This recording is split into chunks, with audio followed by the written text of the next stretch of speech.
we do here is go back.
That's enough of that.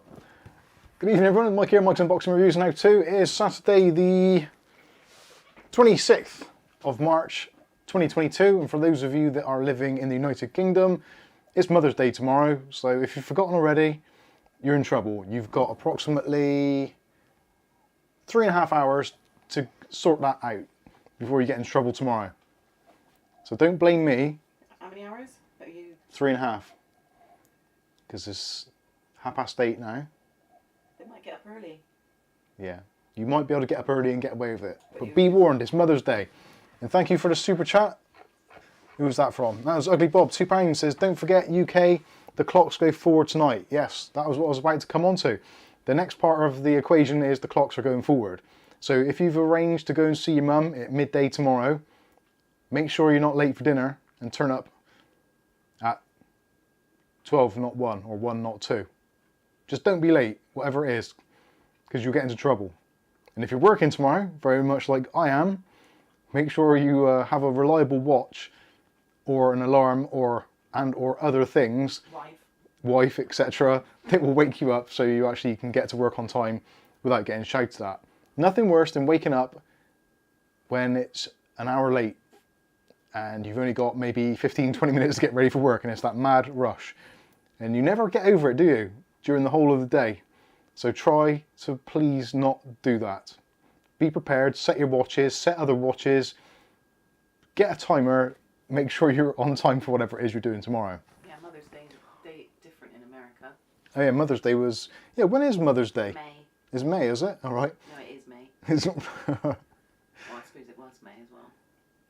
yeah, so tomorrow we will be welcoming British summertime. Or is it springtime? I don't know. I don't know. Yeah, we've just had spring, haven't we? We're just in spring, aren't we? Or we just about to hit spring. Yeah. Yeah, we're coming out of winter, we're going into spring. So in order to do that, we start British summertime. That's confusing. It's not surprising that people in the UK have not got a clue what is going on. It's the beginning of spring on the 21st. And then we've got British summertime starting on the 28th. Who knows? Very confusing. O'Reilly says Mother's Day is tomorrow in the UK. Yes, it is. And I think it is somewhere else in the world as well. Possibly Australia, I think. I'm not entirely sure. I'm sure it's somewhere. I expect there's still... Well, it's Mother's Day now if it's Australia. Oh yeah, if it's Mother's Day in Australia today, it already is tomorrow in Australia. That's... my head's hurting. I'm good job I'm not Doctor Who, because I would be useless. I'd be like, so you went... Forget it. Anyway, so today we'll be discussing the pros and cons of buying and selling used or new PC components. At the moment, there is a very, very large swift... If you were to think of the needle of the needle being in favour of the buyer or the seller, I think at the moment it was over at the buyer's side. Sorry, no, it was at the seller's side because there was very limited stock. But I think the tide is shifting and it's now starting to be somewhat of a buyer's market. There is actually quite a lot to choose from, especially weirdly in the graphics card market. We're seeing on a daily basis loads of graphics cards coming up for sale at actually not vomit-inducing prices, which is always good to see. Should shout out as well to Thermaltake, who posts graphics card deals and puke smileys on an almost daily basis. So Thermaltake, even though you don't watch the streams, I'm going to say thank you anyway. So maybe someone who else is in the stream who also knows Thermaltake, you could tell him that I said thank you. Hopefully that'll get through. Anyway, so plenty of bargains. I'm going to actually go through today. We're going to have a look on Facebook Marketplace. I've actually had a quick look already, and there are some very clear signs that things are getting much, much better in terms of PC part availability and pricing. But there's also a very, very strong element of people that are still basically trying to take the piss with prices, charging way, way too much, where obviously, well, you don't know what they are actually thinking. Are they thinking, I can make a quick buck here because everyone's charging lots of money?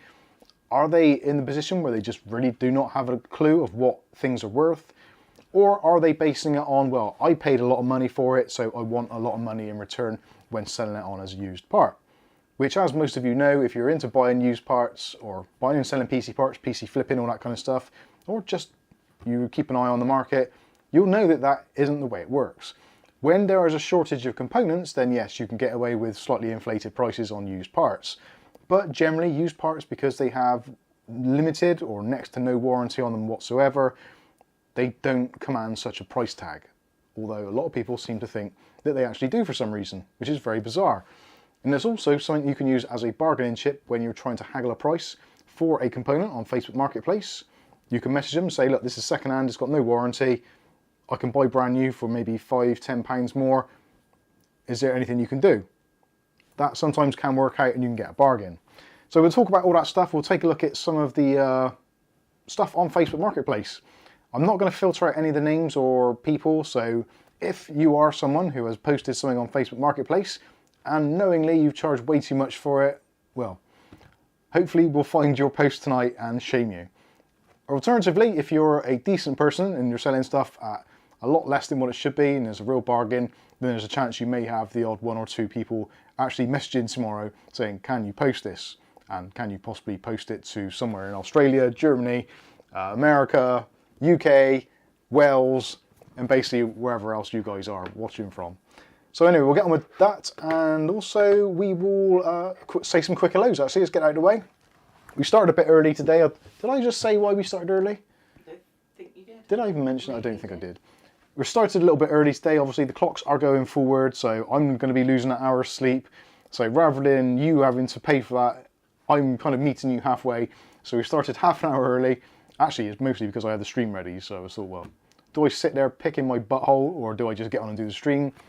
I ran out of fingernails to pick my butthole with, so on with the stream it is. Anyway, that's enough of my disgustingness. So Ugly Bob was first on the chat tonight. Good evening, Ugly Bob. Yeah, that's unusual for Bob. Who'd have thought Bob being first? How does he do it? Paul Bakewell's in also. Who else we got with O'Reilly? How you doing, O'Reilly? Paul Bakewell. I just said that. Brain has gone already. Rick H. So did the stream get changed to a later time? Couldn't find it last Saturday. No, last Saturday was okay, wasn't it? Yeah. Somebody else said that they didn't get notified by YouTube. So if for some reason you're not getting notified, the best thing you can do is to unsubscribe, then resubscribe, and then click the notification bell again. Or join the Discord, which is... Yeah, or join our Discord, and then you'll get a pop-up every now and then when a video is released. That's actually probably a good way of doing it. If you're on a mobile or on a PC, just join the Discord. In the videos room, whenever we launch a video or go live, there's always going to be a notification going into there. So if you aren't getting your YouTube notifications, then you will get them on Discord. Although, bizarrely, Discord takes the notification from YouTube. So, yeah, how that works, I'll never know. It does seem to go into Discord, doesn't it? Sky Stalker is with us. How you doing, Sky? Hopefully you're feeling somewhat better. I was going to say something else then. Nope, it's gone. Rick H is with us. I've said that already. I am losing my marbles already. That's early on for me. William Bodie says, moan to you all. I still don't know how to pronounce that or whether I'm doing it properly, but hopefully you're feeling somewhat better. Although I think I read a little bit later on, you're not feeling better, you're actually feeling a little bit worse, so sorry to hear that. Patrick LaBelle says that could have been rum and coke, but I may have to drive later, so hold on. Is it still snowing there? Patrick LaBelle is in, where? Canada. Canada. Is it still snowing there? That's a very good question. Actually, yeah, one of our, well, kind of like a friend of the channel, Casey Stern over at Camera Conspiracies and or Vegetable Police, I have to think then. He goes out walking daily and some of the videos are not posted in order, so it looks like it is still snowing and quite frosty over there. So yeah, let us know. What's the weather like? The weather here is actually really nice, and you've probably noticed already that I have got a little bit of a tan going on, which is actually only this week because sadly, ladies and gentlemen, I have to declare there have not been many videos made this week, which has probably been shown in your feed if you're a patron or a member. You might be finding those coming through a little bit slower than what they would normally. I did my back in. Stupid thing, we've been having some work done on the house, we've got scaffolding up, and the builders damaged our washing pole, which is basically a fence post. For those of you that are in other countries, in the UK we seem to have a thing with fence posts, so we have these wooden fence posts, which are kind of 4x4 posts, 8 foot long. Chuck them in the ground, chuck them in with some postcrete, let them set. They hold fences up, and also some people use them for washing lines, which I do, because we had a spare and I had some postcrete, so it seemed like an idea to do. The previous post actually lasted in the garden, even though literally it was kind of bowing like that. It was ridiculous. I had a couple of knots in the wood and it was bowing right over. And I didn't think it was going to last 6 months, but it was up for, what, 6 years? It's a long time, isn't it? It's good 6 years at least, maybe even longer. It was there for a long, long time. But one of the builders accidentally twatted it and it's gone over. So the builder said, don't worry, Mike, sorry about that. Didn't go over it, We snapped broke in it. half. Yeah, basically snapped in half. Don't worry, Mike, we'll fix that. We'll sort it out for you. The builders were supposed to be back on Monday to finish off what they've left of the roof. And one of the guys that was doing the roof got ill on Friday. So he went home like half day, said, look, I can't do this anymore, I'm going home.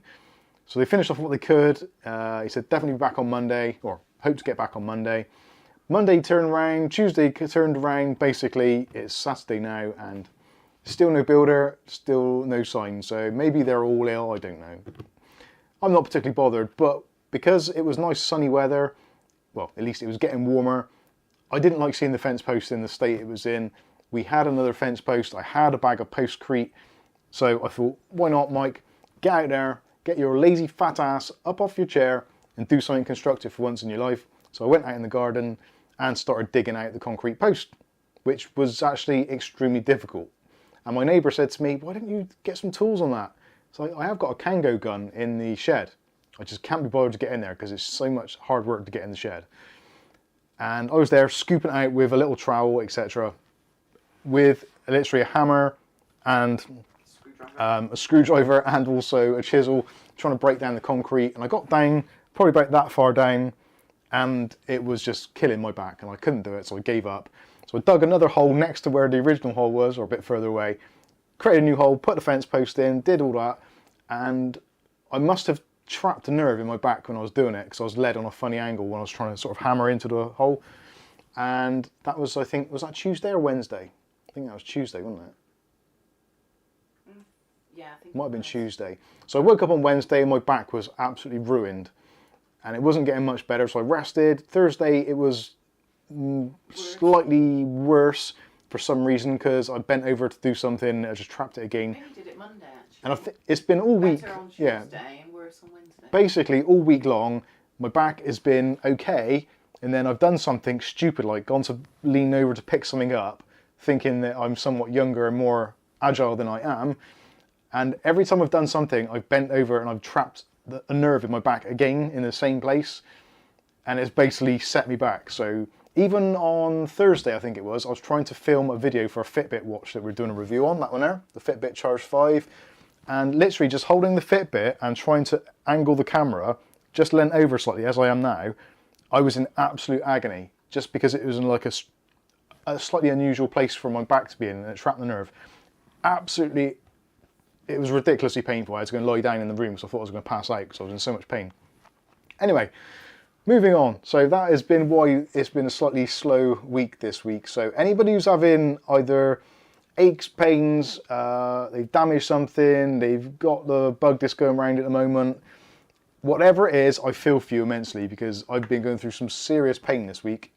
And today has been the first day really where it's actually been, I've got up in the morning and it's not been like I've been hobbling to get on and do things. So I actually managed to put my trousers and socks on by myself today.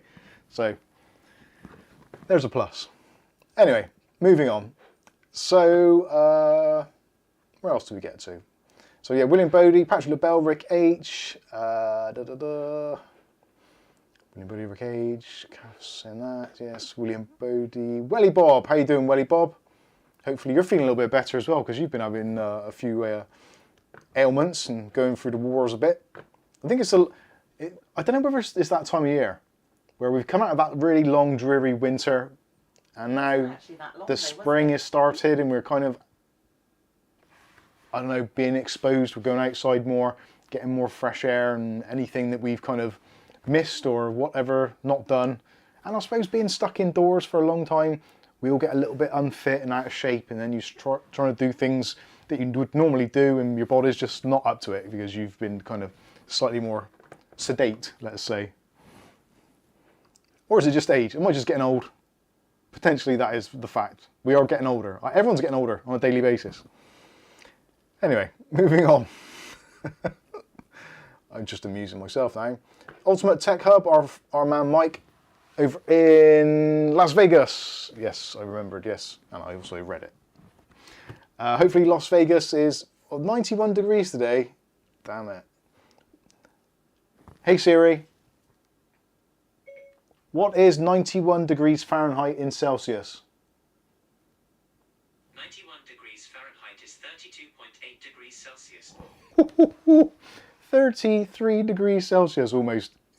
Wow, that is pretty toasty. If it's 33 degrees over here, I would be just a mess, just sweating and everything. When it gets in the mid-20s here, it starts getting uncomfortable because we're not set up for it as a country. We're really not. And we don't have air conditioning. We have windows that open, and that's about it. And no air. Yeah, and no air. It's just dead. Anyway, moving on. Oh, Mike, Ultimate Tech Hub, I did message you. Thank you very much for letting me use a snippet of your video. And in fact, actually, Ugly Bob, I believe, has watched the video for the projector. So, Bob, you can tell us what you think. Nicholas Barlow says, good evening, everyone. How you doing, Nicholas? And who else we got? Stevie Elder says, oh my God, I'm glad you reminded me. Several clocks to put forward. Yeah. We do rely on technology. Now, I'm lucky because I've got an Apple Watch and an iPhone. And apart from when they used to have a few issues a little while back, there was, I think, a year or maybe 2 years running where the clocks didn't go back or didn't go forward on Apple devices specifically. And there was like hundreds and hundreds of thousands of people that were late for work on a Monday morning because it actually happened. Yeah, it must have happened on a Sunday. I think it cancelled out your alarm or something. Oh yeah, it did something to the alarm, didn't it? That's right, it cancelled the alarm. Yeah, I'm sure it did actually. Because it did mine, didn't it? Yeah, it did something to the alarm. Years It was a long time ago, but yeah. That's when the kids were still in school. Those things are luckily not happening. Ricardo's with us. Our man Ricardo says, hi Mike, Kath, admins and everyone, hope you're all safe. I'm safe from falling off this stool, hopefully, because my back is currently supporting me. Just about. I'm really, not wanting to wiggle around on the stool too much, because I know if I do, it's going to hurt, possibly. I don't like that. Anthony says, happy Sunday, Mike, from Texas. Is it Sunday in Texas already?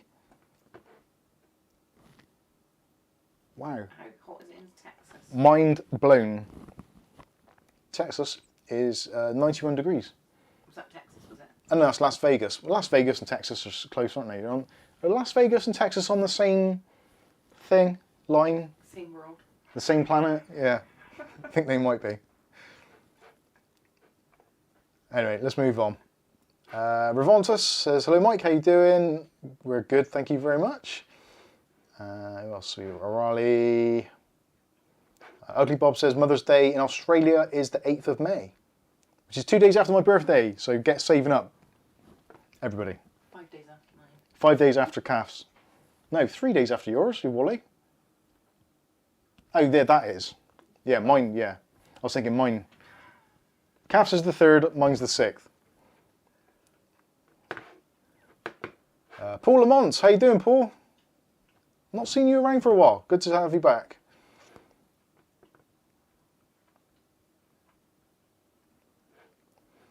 Riley says, there is a curse going around. My dad took a tumble at the recycling centre, slightly bruised back. Mum was in the loft and due to age gets sciatica issues.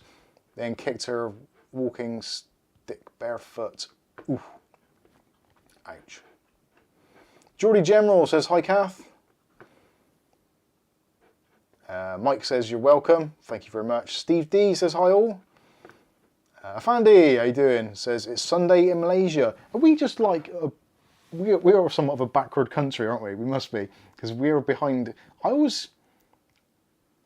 think I have that kind of weird thing that because England and London specifically, more so Greenwich, is like the centre of time, because you've got GMT is kind of like the 0 point for time, and obviously it goes forward and it goes backwards. But I think in my own brain, because I've lived in the UK all my life, you see the kind of UK and you assume that it's the 0 point, so they're like, we are the centre of the universe, but clearly we obviously aren't, and it's very weird. Ultimate Tech Hub, yes, different time zones. Yeah, I know, it's weird. Oh, that is between Texas and the other one, Las Vegas. I was looking at Venice. Nevada. Okay. Nevada, Texas. Okay. Nevada, Las Vegas. Nevada, I don't know. Las Vegas. Who cares? America. It's a town and Texas is a state. America is Nevada a tiny. is a state. Nevada is the state. Yeah. Right. Okay. And what is in it? Las Vegas. Las Vegas. Nevada. Oh yeah. Yeah, because it's Nevada desert, and if you're a naughty person in Vegas, you get taken out to the desert to be fed to the worms.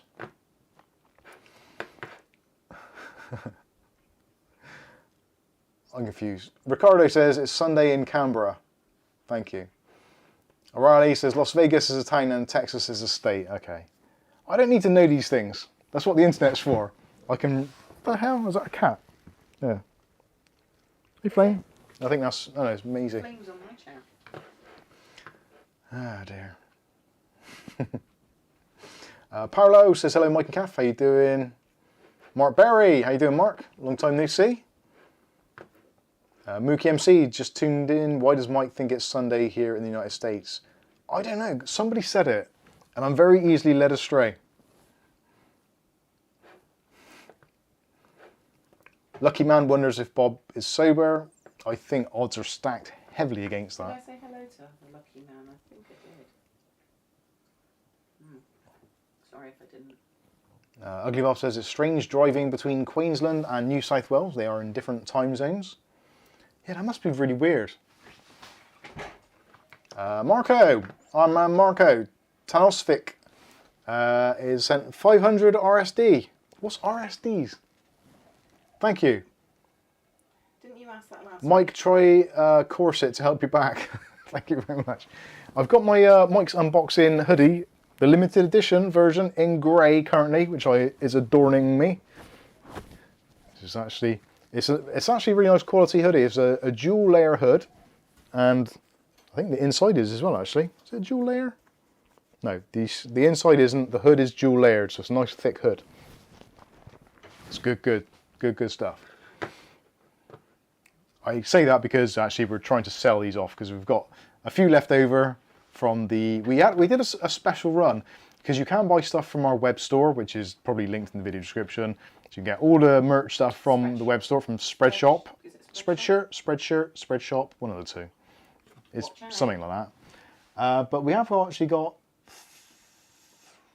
about 10 or 20, about 20 other hoodies and t-shirts, which we actually had done by a more local company, which the quality is awesome. Anyway, moving on. Matthew Day says, early, you can't be early, my chow mein is doing. Sorry.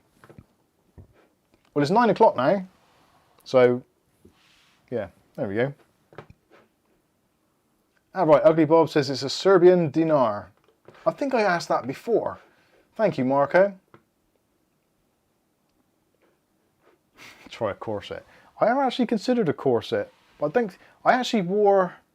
What did I have? I had this like back thing before, which I wore, which is like a shoulder I've done it in thing. a stream before. I think I did. Yeah, I did, didn't I? Did I put it on in the stream? Like a man bra. Yeah, Backwards. I had like a man bra from my back. But you don't wear it. It was from my back. It was from my back boobs to keep them in place, so I didn't get a bad up back. But Back moves. I don't know what happened to that.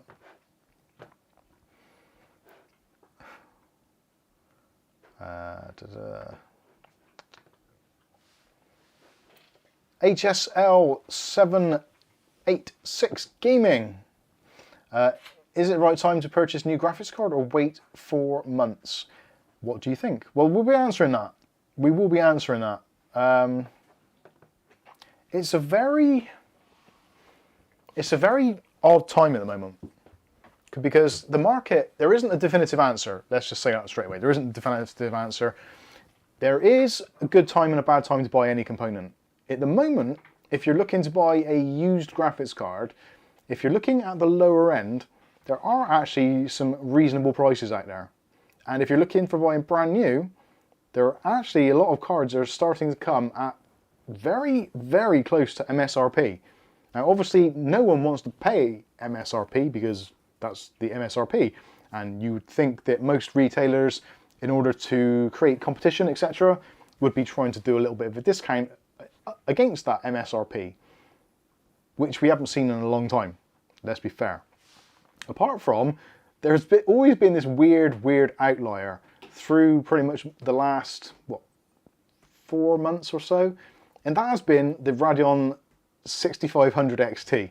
The card that nobody wants, but the card that is always in stock and always pretty much less than MSRP. Now, myself, I bought 2 of them on the day of release. I know Ugly Bob also bought one because we did a bit of a swapperoo. I actually quite like the card, I'll be honest with you. And I still feel now, even some people are discounting it a bit down, I still feel that I actually got a relatively good price. It still seems to be holding on to that price that I paid pretty much, give or take. So yeah, I'm not unhappy. But that isn't the card that I would suggest buying now. We'll have a look on Facebook in a moment and we'll go through and see what it's about. But there are some decent offers. If you're looking for an RX 6000 series card, 6600, we can pick those up in the UK at the moment at somewhere around the 330 mark. And if you want the XT version, somewhere around the 390 mark, which is kind of pretty much around the MSRP, or at least what they were when they came out. So things are starting to get somewhat back to normal. When we're looking at Nvidia cards, things change dramatically, and still with Nvidia cards, we don't seem to be seeing the same kind of reductions. They are holding their value. Now there's possibly some reasons for that. One of which is obviously if you're doing some other things with your computer other than just playing games, such as either streaming or content creation, mining to some extent, I guess. Nvidia cards do have a strong point in certain places.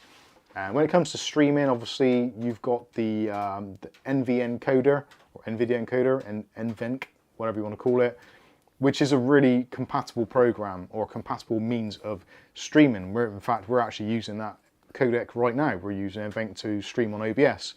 So for us, it makes a lot of sense. Whereas if I was using an AMD card, I'd be then falling back onto kind of like some sort of OpenCL or whatever it is they use. I don't know. Just AMD cards don't get a lot of love when it comes to streaming. And also, you obviously got things like NVIDIA Studio, RTX features. So it does seem that NVIDIA cards, although technically not a great deal faster, and actually in some instances a little bit slower, but it's a more rounded package. And you could possibly argue that drivers kind of inherently are better with NVIDIA stuff. Now, I actually hate to say that because I like using an all AMD rig, And my video editing rig over there this week has been an absolute pain in the bumhole. I've had probably 4 or 5 videos which have rendered badly due to a recent AMD driver update, which I foolishly applied to my system thinking that Adobe Premiere would be absolutely ready and waiting for it and would work straight away. Ugly Bob told us otherwise. Ugly Bob did tell us otherwise. And he said, Mike, nice video. Sadly, there's audio dropouts. Audio That's dropouts. another delay. So yeah, that was another delay this week. So it's been one of those weeks, and there was at least 2 or 3 videos that I've had to re-render. One of the videos actually, we've got a video out. This is our first video that we've actually released, which has a copyright infringement notice against it. Normally, if we get a copyright notice, we would take the video down, or we would edit out segments of the video. But for this particular video, I feel that the content is actually justified, so I've just gone with it, and we're going to be releasing it anyway. So obviously it won't be a monetized video because we're not allowed to monetize copyrighted content. It is monetized, but not to us. Yeah, it's monetized to Warner Brothers. So Warner Brothers, have some pennies on me and Kath. Because you obviously need them. You obviously need them after how much The Matrix flopped at the cinema. So you can gain a few quid back by taking money off of poor YouTubers like me. Thank you very much. Anyway. Mark Berry says weightlifter's belt is good for a bad back. I probably should wear one actually. Fred says might get a salon pass patches for your back. I'm not sure what that is. Ugly Bob says keep in my 6500 XT for my goddaughter's build. Speaking of which, Bob, I did get your email about. Right, for those of you that aren't aware, on Monday we'll be releasing the video for the Thermaltake Tower 100 giveaway. So we're actually giving away the Thermaltake 100 tower in green that we were sent by Thermaltake. I genuinely can't find a creative enough use for it. So I spoke to our friend at Thermaltake and he said, well, give it away to somebody in the community. Just ask them for a good reason why they should get it, or some kind of creative project that would show the case off in an unusual way, and we'll send it to them. Well, when they say we, I think he meant me, or us. Yeah, it is sadly going to be UK only because it is a big old case and there's a lot of tempered glass, so there's no way on God's green earth I can ship that overseas because it will just end up, you'll get it and it'll be destroyed if it turns up at all. So it is going to be for UK only, sadly. Yes, so that video is going to be released on Monday. So for those of you that are in the UK, sorry, it is going to be UK only. If you are interested in getting the Thermaltake Tower 100 case, free of charge from us, just send us an email, mike@mikesunboxing.com, and let us know what your plans are. Make it something interesting, a little bit different, but something that feasibly you could actually do and possibly even send us a photograph of after. That would be awesome. You don't have to, but it would be good. Oh, there's a super chat from Ugly Bob. He says, F you Warner Brothers, here's a tenner. Thank you, Bob. I don't think the video would have made a tenner, to be fair. But thank you anyway. It was a very generous and kind thing of you to do. I need to get a drink of fluid a minute. Hang on a second. A bit dry-tid. Yeah. And, oh, feck. The chewing gum's gone all weird and it's stuck to me. Oh, man. Look at that. I've made a right mess of myself. I've got chewing gum. I just took it out of my mouth and look, it's all gone weird and it's all sticky. What the hell am I going to do with that? Answers on a postcard, please. How the bloody hell? Poppy's taken over. Poppy's on a takeover. Just don't sit on the escape button. Right, help. Sticky stuff remover? I wonder if label remover will work. Let's try, because that is sticky. Right, I'm going to give up on the drink because I can't pick up a cup with sticky hands. So, let's see. I honestly don't know. Now you know why we don't go out much. Yeah, this is why we don't go out, because I'm terrible. I'm wondering if sticky label remover will actually... Your keyboard forward a bit, if you can, just in case. Don't end the stream. This is label remover. Will it get rid of the chewing gum off my fingers? Ooh. It does seem to be. Kath, I need something to attach this to. Like a tissue. Stick it on Poppy. This does appear to work. I didn't think this was going to work. This isn't actually meant for human skin. Well, I don't think it's meant for any skin, to be fair. It does seem to work. So there you go. If you get chewing gum stuck on a fabric of any sort, then you can get yourself some AF Label Clean. Label Clean. And it appears to do the business, and actually very good. I'm quite impressed. You didn't think you'd be on a tech channel and see how to remove. See what you're doing 'cause you've got too much stuff on your screen. Oh, right. Oh, sorry. I'm sure they don't really want to see. No, you've got to see it. This is actually, look at that, it just actually fell off. That's bloody marvellous. This is actually what I used to get stickers and labels off of PC parts and stuff and clean them up, which you may have already seen in previous videos. But that is impressive. That is impressive.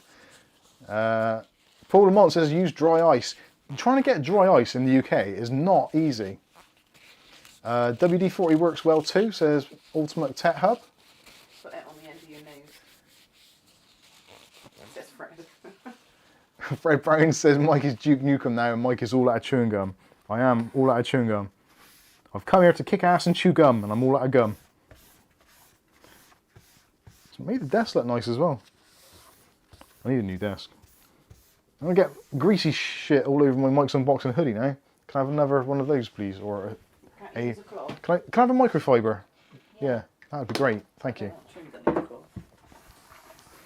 Microfiber, cleaning my desk on the live stream, because it's the thing I do on a Saturday night to keep myself entertained. I've become fit, not Fitbit, Bitwit, that's the one. I've become Fitwit. Oh dear. Mookie MC, famous last words, yeah, this was never really meant to be used on human skin. I'll turn into the guy off of Robocop who walked into the acid vat. Help me! All dripping. That'd be great. Okay, Bob says, label clean AF. It is actually very good. John Sullivan says, the Matrix regurgitations. I'll be honest with you, as much as I dislike Warner Brothers for their despicable behaviour towards our channel, I actually did like the Matrix regurgitations, or Matrix 4 as it's known. I actually find it to be quite an enjoyable film. I really enjoy the whole kind of lore and the kind of theory behind the Matrix 4. Well, the Matrix trilogy and 4, and basically everything that comes with it. I find the whole thing of being in a world that you are not aware of a fantastic kind of theory. Anyway, moving on.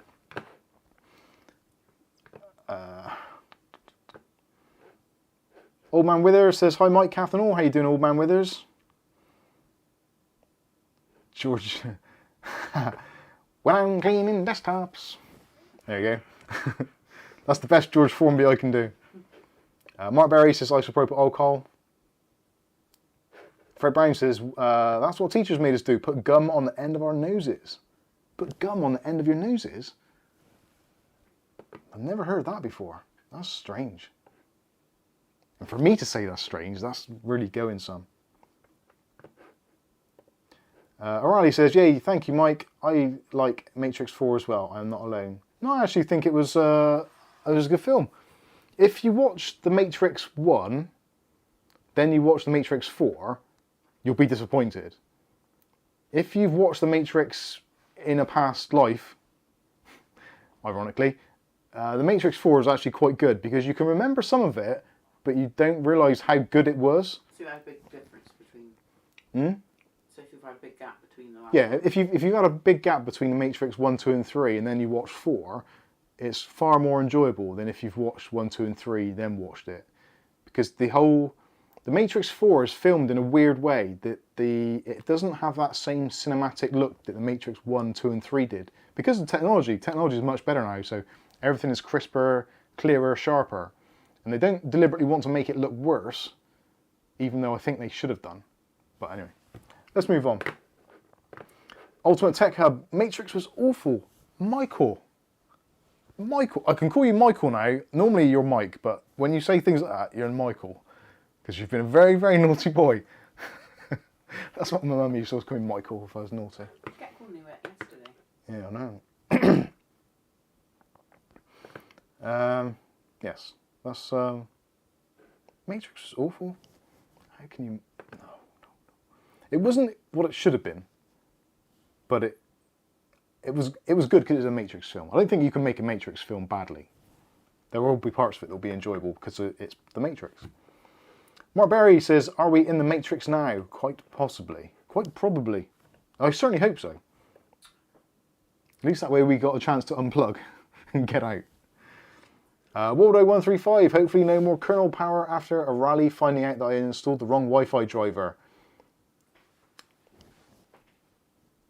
Wi-Fi drivers. I'm pretty sure at some point I did say about not installing the Wi-Fi drivers. But installing the right Wi-Fi drivers is even better. So well done, O'Reilly, for that. You get a gold badge. Although it might turn out to be a Rusty Sheriff's badge. Joseph T. George, does Mini Tower cabinet suffocate graphics card? Not necessarily. Which one are you referring to? If you're referring to the Tower 100, no, not really. There's sufficient ventilation there.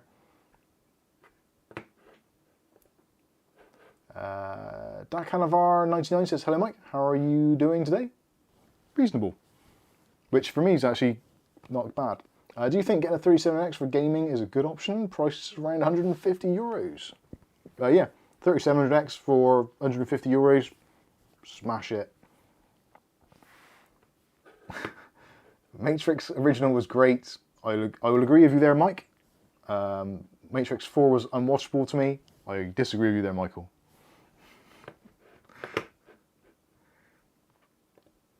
Really random reviews. Would you class flipping as ripping off? I buy PC parts cheap and possibly increase the price and sell them. Blah blah blah. Used. Well, yeah, there's a difference between flipping and ripping. If you're flipping a PC, you're obviously doing that because you enjoy doing it, but you also want to make some profit to potentially upgrade to the next computer part or go from, take the steps up through the ladder, which is okay.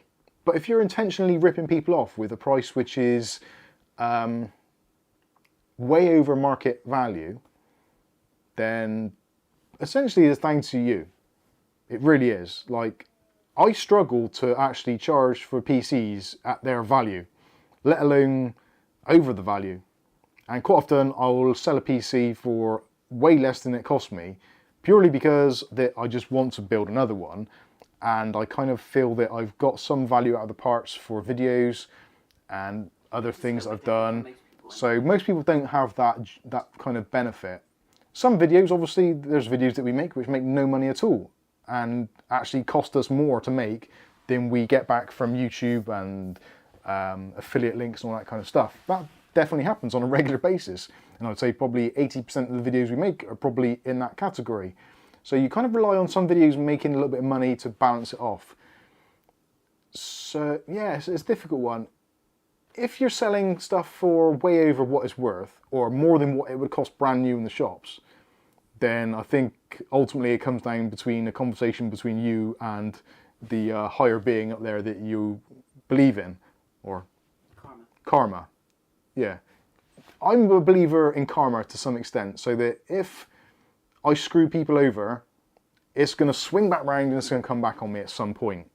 And it will probably be at that point where I'm probably at my lowest and I don't need it. So I try not to deliberately upset people or try to deliberately rip everyone off or rob everyone off. And actually I try and do people a good turn wherever I can. Now there is one specific individual, which I'm actually going to say this because actually I'm a bit pissed off about it, but there was a PC which some of you remember that I sold a couple of weeks back. And absolutely lovely guy. Now I don't know the circumstances of this, so do take this with a little bit of a pinch of salt. But we sold a PC for somewhere in the region about £550, I think. Possibly a little bit less than that. Lovely little PC. No issues with it at all. Decent little set of parts. Nice build. Loved it. And the guy actually enjoyed it as well. He built it, and I threw in a keyboard and a mouse and all this other stuff. To be fair, a lot of the stuff was stuff that I'd been sent for review, so it didn't really cost me anything, but it had a value. But he wanted a PC, and I wanted to get him up and going. He wanted to start gaming, so bought the PC for less than market value. I then gave him some keyboards, mice, etc. to get himself going. I then see on Facebook Marketplace, less than 2 weeks after I think it was, maybe 3 weeks, the exact same PC in the exact same configuration for about £350 more than I sold it for. I think it was originally listed for £900, and I think we sold it for somewhere in the region of about £550, maybe slightly less, maybe slightly more. I don't know off the top of my head, but that was bad as far as I was concerned. I wasn't happy about that. Now, obviously, I don't know the situation. It could be the fact that the guy's down on his luck. Maybe he's lost his job, or he's got bills come in, some emergencies cropped up, and he just needs money. Now, I get it, because that happens to people. And I'm in a relatively kind of, not secure, but I'm in a relatively good situation, so that if those kind of things happen, it doesn't really knock me massively. But I know there's going to be other people that have got massive bills, they've got their rent paid, they've got their electricity bills, they've got other responsibilities, kids maybe, or maybe they've split up and they're paying child support and all that kind of stuff, which costs an absolute fortune. So I get it. If you need money for whatever the case is, then okay, then you're going to push it. But that for me was, was not good. And I kind of felt that all the hard work that I put into the PC, and then talking to them and working out it was the right PC for them, and then giving them the extra freebies, taking time out of my day to kind of make sure they were happy with it all and all that kind of stuff, even to the point of carrying it out to the car. It did sting a little bit, if I'm honest. But that is what it's about. That's karma. So, like, clearly at some point I've done something somewhere where I've deserved that to happen to me. That's how karma works.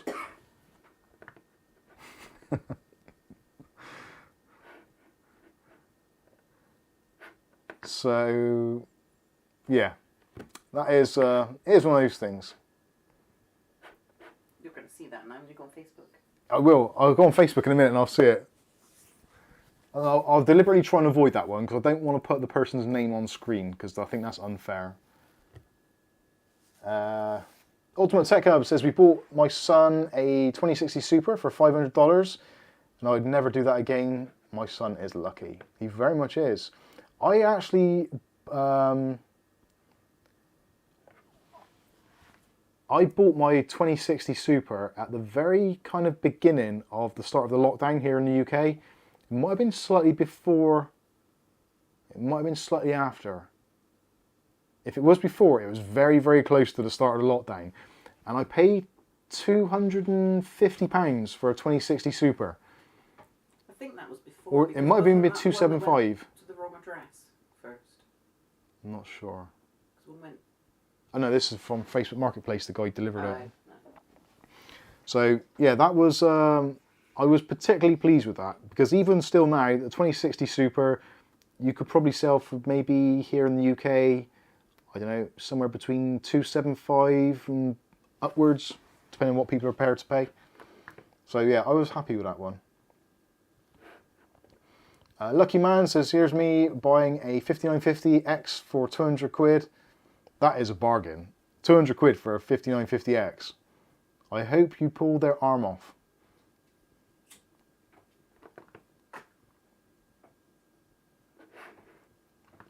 No problem as well though.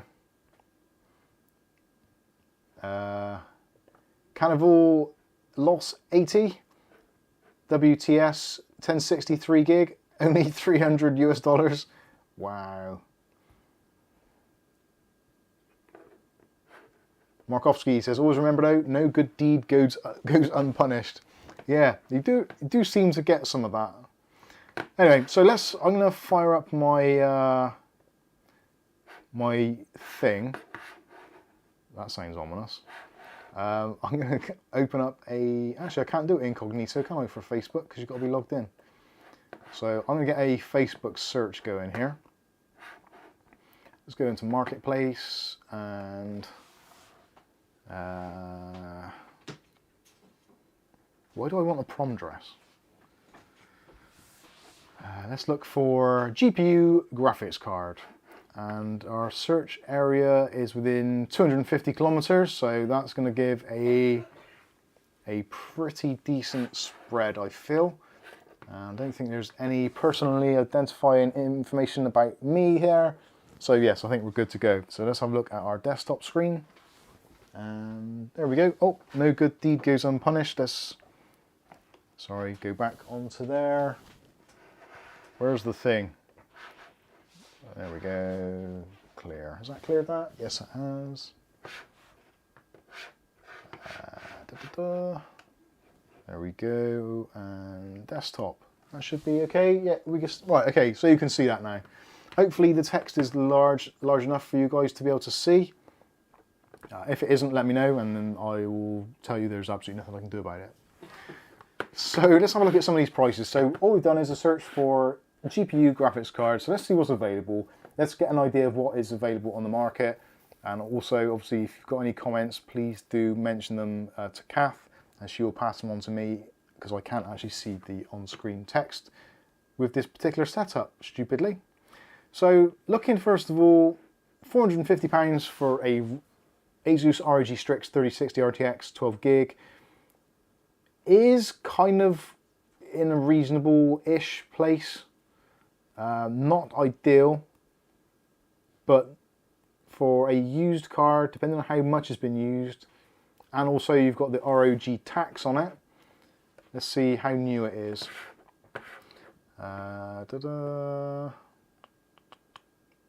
So condition new, and the box doesn't look like the box has actually been opened. No, brand new, unopened. So actually for 450 quid, for a ROG Strix 3060 12 gig, 450 is kind of a little bit high, but it is a ROG card. So you do have to bear that in mind. But new and unopened. Whether or not you'd be able to transfer the guarantee over for that, I honestly don't know. But it's only been on there for 9 hours, so I'd imagine someone will probably snap that up at some point. 650 quid for NVIDIA 3060 Ti Founders Edition. Actually in Bristol as well. It's not Dave, is it? Dave's not selling this card. I'm not going to click on that now, just in case. This is over in Cardiff. And this one, £170 for a GTX 1660 Super 6GB. That's actually not a bad deal, I don't think, for £170. Prices are starting to come down. Only a month ago, maybe slightly more, you'd be paying sort of £250, £300 for that. That was listed 6 days ago. So I think that is a clear sign that prices are coming down. A 1660 Super is going to be not that dissimilar to a 2060 Super in terms of performance. Obviously, you're not going to have ray tracing and some of the other Tensor Core features, but yeah, £170, that actually isn't awful. Cheaper would be better, obviously, but that I don't feel is awful. So looking better. There we go, Gigabyte 1080, 8 gig, 250 quid. Some would argue that is still a little bit on the expensive side. It is a Gigabyte card, so yeah, triple fan. Not a bad little card, actually. Fred Brown said Asus is pretty good on the warranty transfer thing. Ah, right. So Asus, yeah, warranty transfer, that's a good thing. If they will go along with that. That actually, for a 1080, 8 gig, £250, at this particular time, I reckon you could probably put a cheeky bid in there for about $225, and you'd probably get that. And a 1080 is still a powerful card. They do seem to hold their value. Looking at the fans there, I don't want to get too close in because it's pretty mucky, but it does look like the fan blades, they're showing a little bit of signs of dirt and dust there, so it's possibly not the cleanest card, but got the SLI cover still intact, which is always kind of a good sign to some extent. It's been somewhat looked after. little bit of dust and dirt on a graphics card isn't the end of the world. You never know, they might have builders in, all that kind of stuff. Quick clean, that'll be good as new.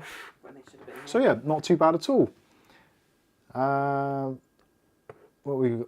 Down in Pontypridd. Pontypridd.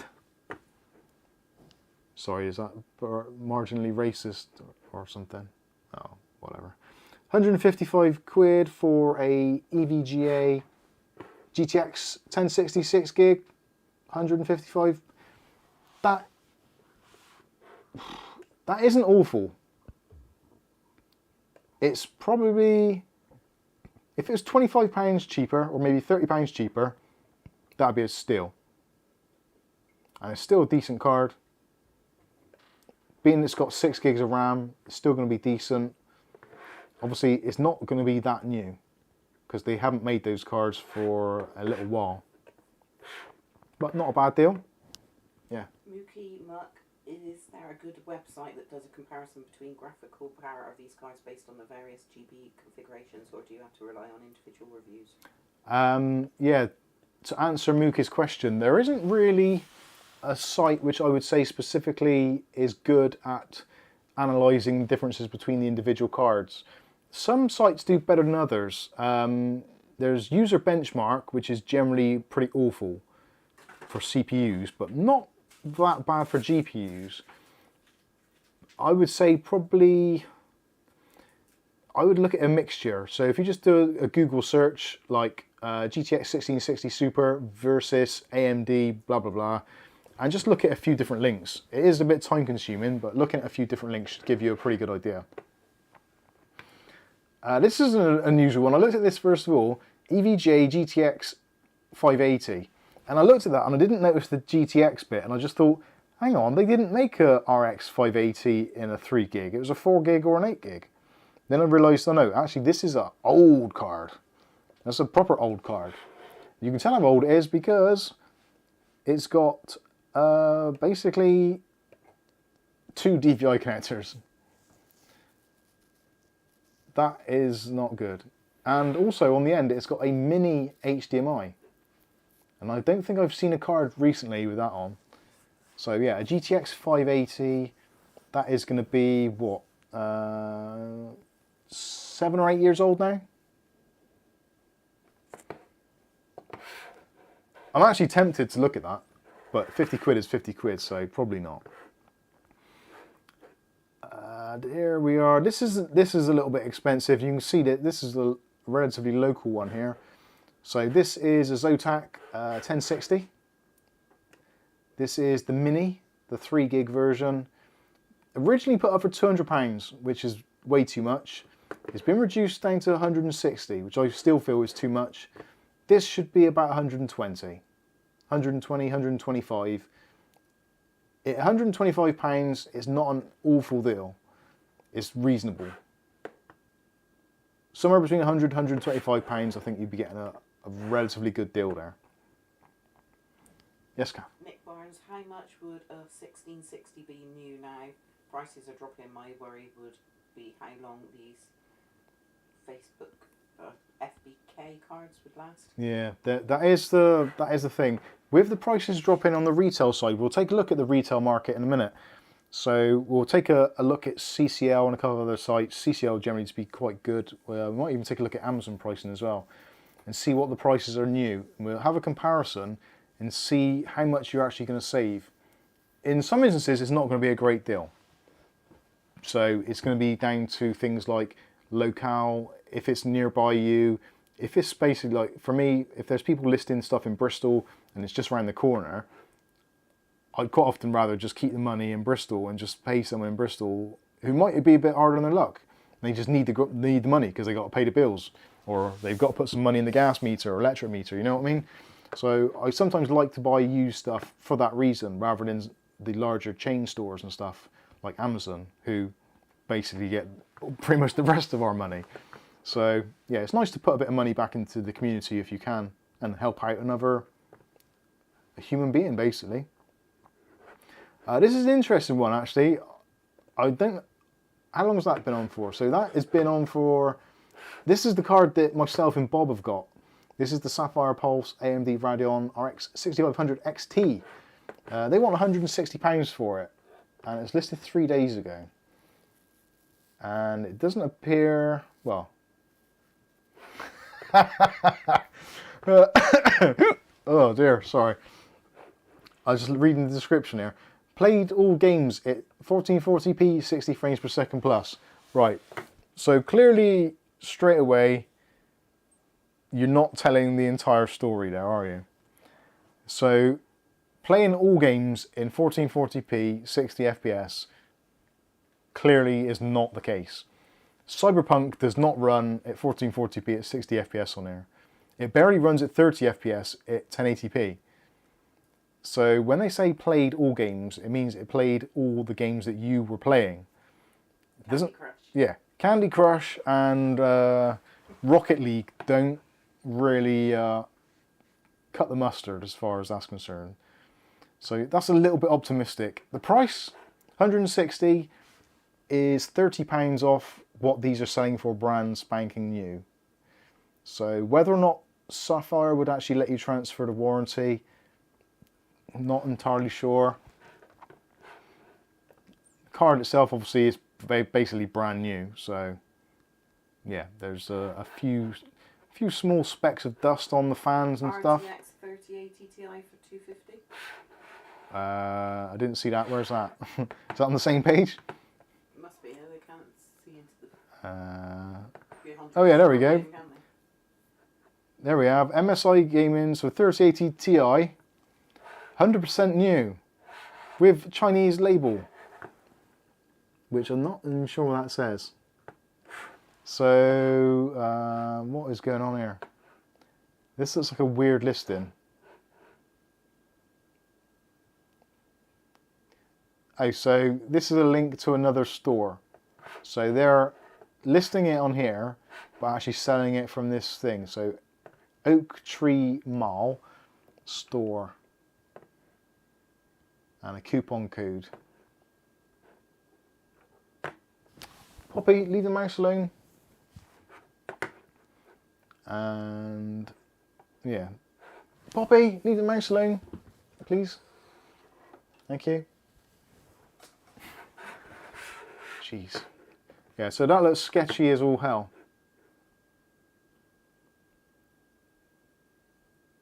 Yeah, that is... well, yeah, look at where the picture's been taken.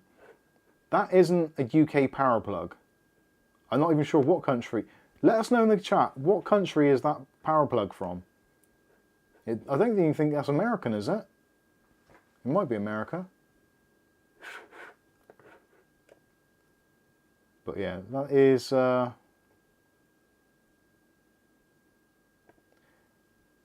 it looks like it's kind of the real deal, and you can see it's there and it's in a bag and stuff. And they seem to have a few of them. But if you're a business, there's no way on God's green earth that you're going to sell RTX 3080 Ti's, which are worth over £1,000, for £250. I'm not going to even click on that link, because I know if I click on that link, it's going to go down a rabbit hole. And I don't want to go down that rabbit hole. Because I'm sure that it's like, you maybe get 250 quid off. So it's actually like £1,500, but they take off 250 and it's 1250. So yeah, that is a little bit on the... American. It's a sketchy site. It does look American, doesn't it? Anyway, moving on. So MSI GeForce GTX 1050. So this is obviously, that's taking the mickey. That's an older card. It's only a 2 gig. It's a 1050, which aren't the greatest anyway. Clearly that's not going to sell. £175 down to 150. No one is going to buy that card. Maybe you could check the serial number from the box with MSI if it's real. Yeah, I might do that actually at a later date. I'm not going to do that now. That's okay-ish, I think. Gigabyte Aorus RTX. I can't tell if it's the picture or not, but it does look like that's been... It looks like it's covered in dust. Been lightly used for 2 months. Bought it from new. Comes in all the original packaging. Yeah, see, you can see this is happening. There's lots of reductions. So again, this has gone from £450 down to £400. So that is basically a, what, 20% reduction, isn't it? Yeah, give or take. 20% reduction. And we're starting to see that across the board. What have we got here? So yeah, there's another one, 240 down from 265. There's a 5700 XT for £499, which is basically what they cost brand new and then some. That's a well done. That is a nice looking card. That is a nice looking card actually. Triple fan, decent bit of cooling. And it looks like it's already been repasted or some, I don't know, tell a lie. I was thinking that it didn't have the warranty sticker on the screwdriver there, or the screw bit there, but it does, so that's fine. That still seems way too expensive. I would say realistically, for that to make sense actually to buy, it's got to be about £350. Because if not, you might as well just spend £400 and get a brand spanking new 3060 or something along those lines. That's too expensive in my mind. But that is the price they go for, so there's not really a great deal you can do about that. Not sure what that is. It's an RTX something. Now this is cool. They've actually said there, I am willing to negotiate a price. Well, that's good. But what card is it? Oh, it's a 2060 Super. So what are they saying there? £400 down to £350. Yeah, you're going to have to negotiate quite a bit, I think. That is too much. Way too much. Yeah. So that's basically, they're trying to get scalper price there. This is another sign of the times. So we've got other end of the spectrum. So we've got an RX 570. The ROG Strix cards still do carry a premium. Even though it's only a humble RX 570. Then this is 8 gig card, so that's does seem a little bit better. It was £200. Again, we got £30 off there, so that's a 15% discount, down to 170.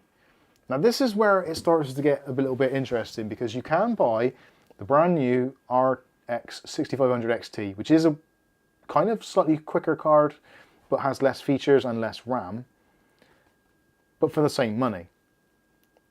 Now the RX 570s, they haven't sold them in shops for a long time. At least kind of 2 years, maybe 3. So this card is going to be at least 3, maybe even 4 years old. Even though that does look, actually does look bloody clean. Either that's an extremely good picture or that is genuinely clean. That does look good actually. So that is the toss-up. A nice card, that will overclock well as well. You've got the hardware support for encoding, video playback, but is it worth spending that on a used card? You could, again, you could always say, look, graphics cards are going down in price, I'll give you 150 for it. And then you'd feel like you've got a... If you deliver. if they delivered, yeah. I'm not getting in my car. 2 years, we still haven't bought any diesel for our car. 2 years and 1 day. 2 years and 1 day, and we're still just under half a tank. Incredible. I'm not looking at that one, that's ridiculous. This is someone who's, they're kind of hanging on as well, aren't they? So GTX 970, 4GB card, technically it's 3.5 because the other half a gig runs it much slower. So 170, obviously they've got Ys, 130, that's still pushing it for this age of card. Go new warranty. What's that? Go new warranty? Yeah.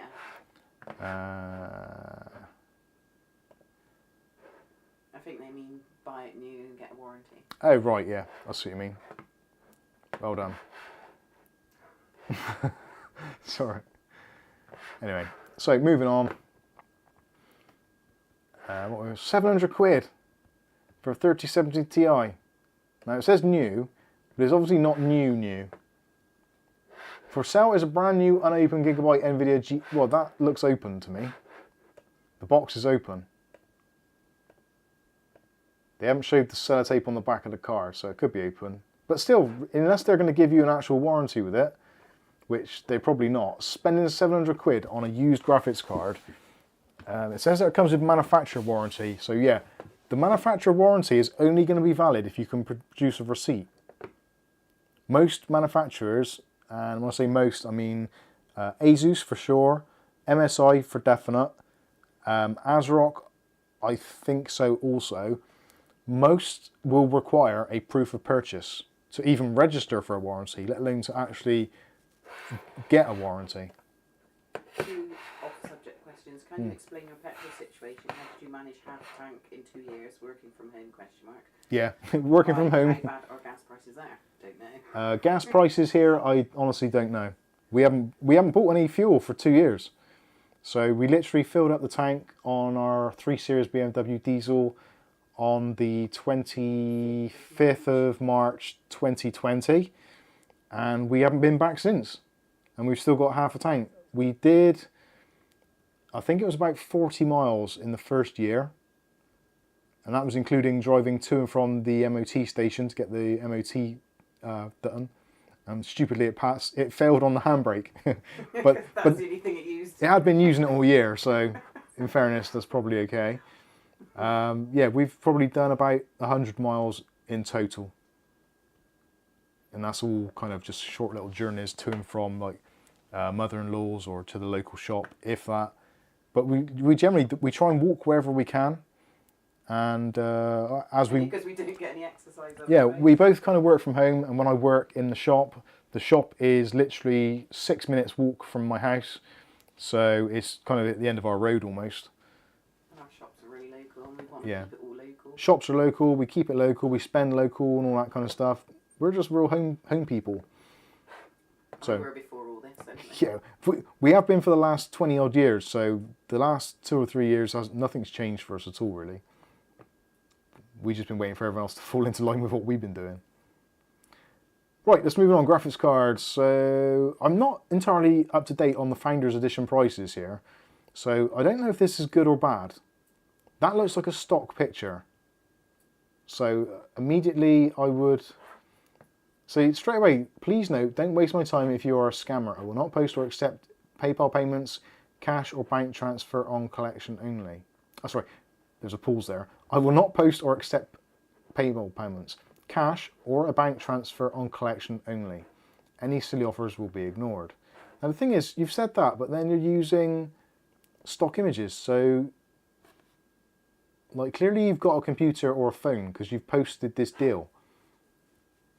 And obviously you're saying don't waste my time, but you're wasting our time by not posting a genuine picture and having at least something on there with your name and the date so we actually know it's yours, rather than we turn up at your place and then we get robbed because you're a scammer. A letter was extortionate stream main system is under construction and the PSU died in my second PC. Oh, sorry to hear that, Aletta. The trials and tribulations of system building. James Brock's just dropped in for a like while eating dinner. Cheers, James. Thanks for the like. What else we got here? I'm trying to focus more on budget cards because I think that is where a lot of them make more sense. Like, look at this. What kind of Steve J. Smith? What are you smoking? Like, this isn't even an XT. This is just a RX 570. Now, don't get me wrong. It's a nice card. It's an MSI one. The mech ones are actually pretty decent cards, but £510. Do you get a free PC with it? The box has some cosmetic damage on the back as it was stuck on the wall with double-sided tape. Right. Okay. Can everyone in chat say if they've stuck their boxes on the Yeah. wall with double? Show of hands in the chat, how many of you have actually physically stuck your graphics card box to the wall? With double-sided tape. And that doesn't include those of you that might be YouTubers, because I know we do some weird shit. If you're a normal, regular human being that doesn't have a YouTube channel, have you stuck your graphics card box to your wall? Channel, though, to be fair. Steve J. Smith? I want to click on it now. No, he's joined Facebook in 2022. So he's joined Facebook in this year. This screams scam. Like £510 for a 5700. And I think there's only one. Is that the only picture? Yeah, that is the only picture. So yeah, well, that is, karma's going to get you. I'm going to say that. A bit like Gloria Estefan and the Miami Sound Machine, rhythm is going to get you, but it's not going to be rhythm, it's going to be karma. Karma is going to get you. And talking of karma... Do you get tape too? You get the tape included, yeah. Ask. Yeah, I should do that. Message him. Will you include bits of double-sided tape so I can cover up the marks on the box? Right, here's one. So this is, like, again, this is another one which looks a little bit dodgy. Because that's a screenshot from their phone. Ugly Bob's not ever done it, but he wants to try now. RTX, sorry, not even RTX, RX 480 8 gig. So the 8 gig version is actually burnt too bad. Now, I actually bought one of these, or very similar to this, brand spanking new for George for his birthday back when we started this channel, so what, 4 or 5 years ago. And we bought it from Novatech. And I'm pretty sure the graphics card cost about the same as what this is being listed for now. So this is like 4/5 years later. It is an Asus card. George's was an MSI one, so give him that. But still, £280 for an RX 480 8 gig. Definitely avoid. Unless you have a specific reason, like you want to SLI them and you've got one already, and you want the cards to be the same because cosmetically it makes sense, that would be the only reason you'd buy that card. And again, like, it's a screenshot of a screenshot, or it's a screenshot of a picture. That blows my mind a little bit, and there's no more, and that is it. So we'll ignore that. Like, look, actually look at the one next to it. So there's a GTX 1080 8 gig against a 480. So they're like obviously completely different ends of the spectrum performance-wise. They're both ROG Strix cards. That one's 320. That one was 330. It's now 280. So 40 quid between the two. And obviously the 1080 was the top of the line when the 480 was really struggling to be the top of AMD's line. Ugly Bob says, don't forget to post your pictures of sticking GPU boxes to your wall. Discord. Yeah, please do. Okay, here's a relative bargain. Actually, imagine how much shelf space you could save if you stuck it all to the walls. I don't know. Yeah, imagine how many times we get woke up in the night listening to boxes clanking on the floor, or the cats trying to climb up them. Climbing wall for the cats. Yeah. So this is actually not a bad deal. So a GTX 1650 Storm X 4 gig, not a great deal of RAM, but it's half decent. 110 quid reduced from 150. Ollie Watts is the seller. I would say if you're in the Birmingham area, no, not Birmingham, sorry, Wembley, isn't it? If you're in the Wembley area and you need a graphics card and you want to spend around about 100 quid, offer it to that. That seems like a decent deal. A 1650 Storm X, not a bad card. It's going to play most games at reasonable resolutions. You're going to save almost 100 quid over getting a 6500 XT. Yeah, I think that works. I would be quite happy in getting that, to be honest with you. But Chunky Wiener. Chunky Wiener would be all over that. He sticks his boxes on the wall. Right, what else we got? 1050 3 gig Storm X, 60 quid in Northampton. For £60, you're not going to get much better than that. Not brilliant, but it'll play games. 1080p, you might see 60 FPS in some titles. Get you out of a hole, that's not bad. I would probably buy that if it was local. I would avoid these. This sort of card now, GTX 660 2 gig really kind of isn't enough. 40 quid, you're going to not have any real driver support other than sort of dodgy bolt-on drivers which you can do. I would kind of probably avoid that a little bit. 10 series, maybe 9 series is about as low as I would go. Markovsky says it's not really worth buying old tech for over-the-top prices. Buy new tech, but wait till the time is right. Yeah, Mark, I agree with that, Mark. What else we got? I'm looking for some bargains here. There must be something. Oh dear. Like, what on earth is going on? So that is that's actually okay. So this is what is it? Is MMX? Oh, sorry. £40 ASUS above it after. This is a MXM card. So this is one you can actually slot into a laptop. So the RAM and all that's on there, and that is basically the expansion card. But you're going to need a compatible laptop for that. So even though it's a GT1030, or sorry, a GT130 GPU, you're going to need something for that. Price-wise, those cards are kind of bizarre. Oh, there we go, yeah, MXM on the back, look. So yeah, if you want one of these, you need to make sure that your laptop will support it. Generally, if they've got the MXM slot, there's a good chance they will. Not overly powerful, but if you need one, they can be quite good fun. What was that? What was it? £40 one above it.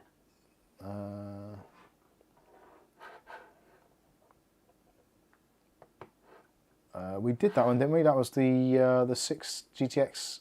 Oh, that one, the Asus. Yeah, the £40 ASUS. What is that? So this is a GPU graphics card. It's fully working, this has some light use. Now been upgraded, the I/O has some chip paint, but this doesn't affect use. Can play lower end games at 720p. Thanks for looking. Well, Shaz CT, thank you for posting it. 40 quid, what is this? Is this a GT610? No, it's a 710, GT710. Right, these were selling brand new at some points for $29.99 on ebuyer.co.uk or ebuyer.com. I know this because I was at some point considering it against using Intel's onboard graphics. So that is definitely something I would avoid. If you really, really need a GT710, don't. Buy something else because they're hideous cards.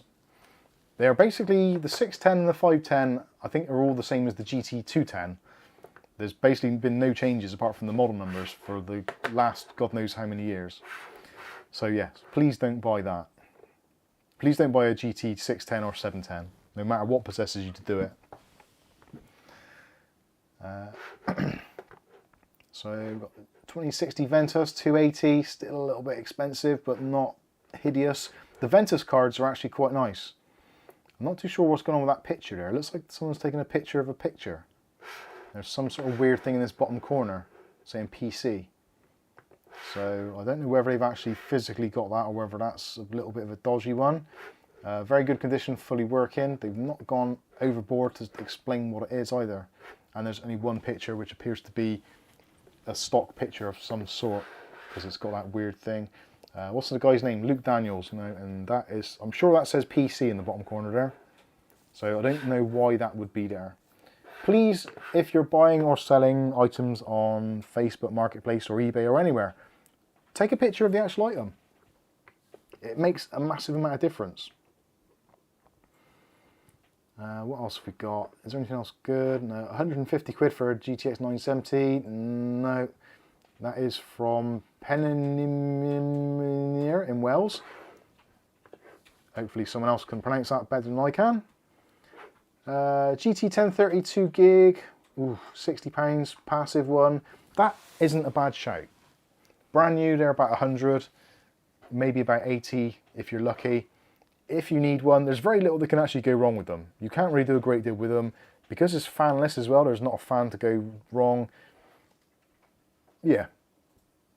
You could probably offer them 50. And for a lot of people, if you haven't got a graphics card at all, or you've only got a processor and you haven't got a graphics card and you're waiting, you just need something to be up and running, that's actually not a bad deal.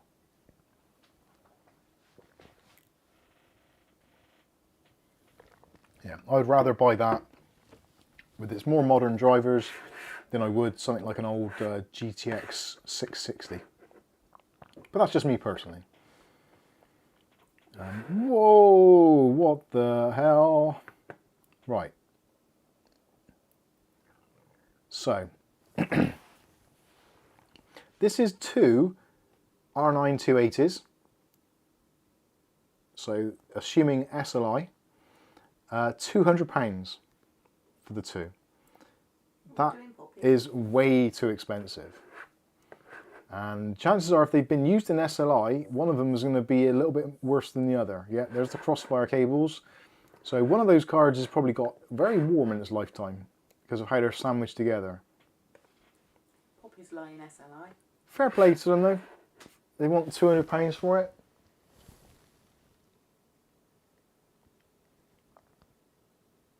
Sorry, just have to smooth the cat. Smooth the cat. That is a Bristolian thing if I've ever heard it. Don't forget to smooth the cat. Okay, what else we got? So, yep, way too expensive, too expensive, too expensive. That is obscene. Like, that should be £100, realistically. Maybe 120. Still too expensive. Too expensive, really. What else we Are got? you ever going to build a retro PC, retro Windows XP PC? I would like to build a retro PC. I really genuinely would. I actually want to build a PC to play. Yeah, Motocross Madness is the game I want to play.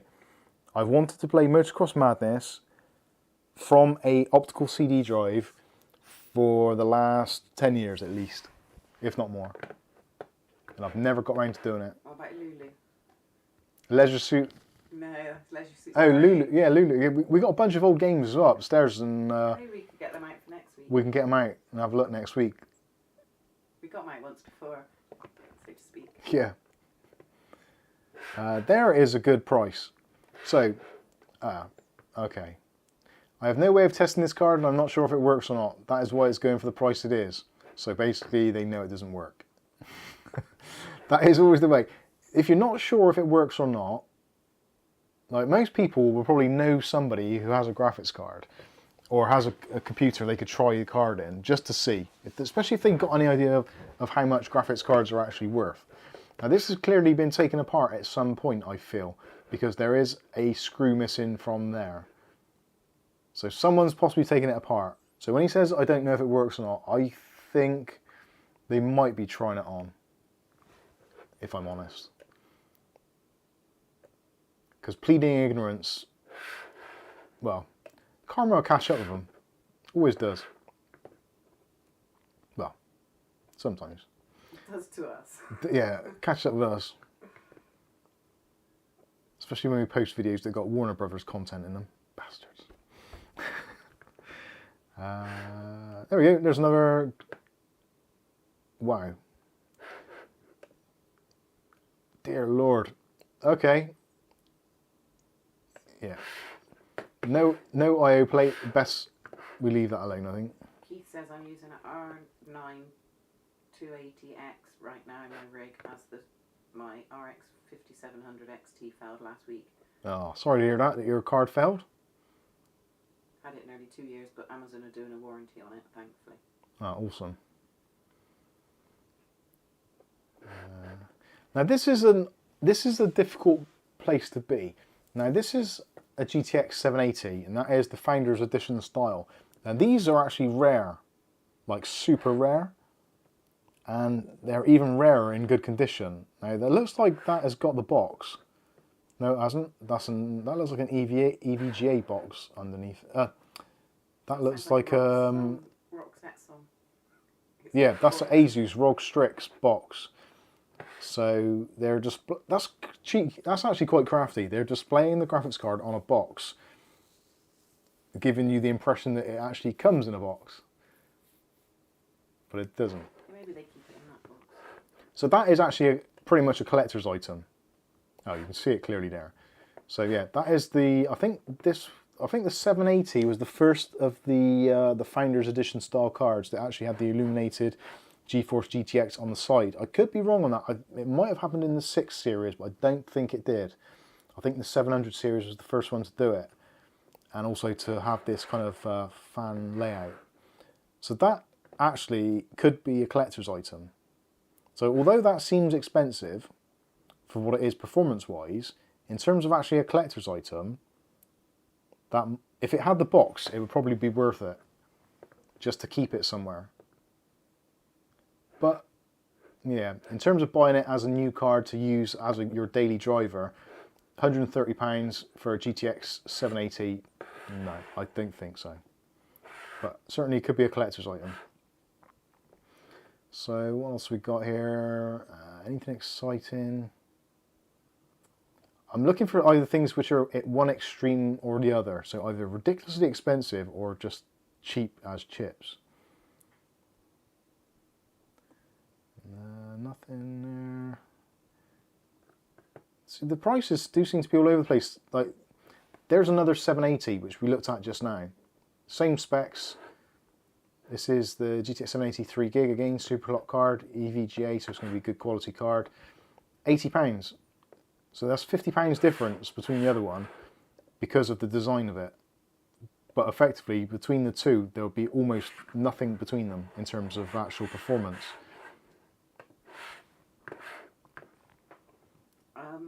Pictured CEX for 105. I don't know what that means. £105. All right. CEX, yeah, CEX actually do some good stuff. Okay, so I think we've pretty much exhausted the graphics cards there. Much like the picture by the time it arrives, but yeah.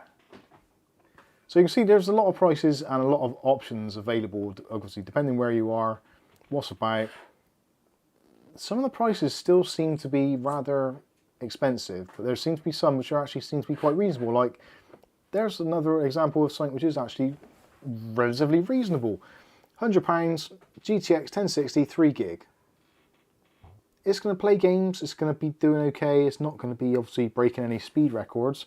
It's definitely going to be better than any onboard graphics, and it's like £100. You're not going to be breaking the bank really with that.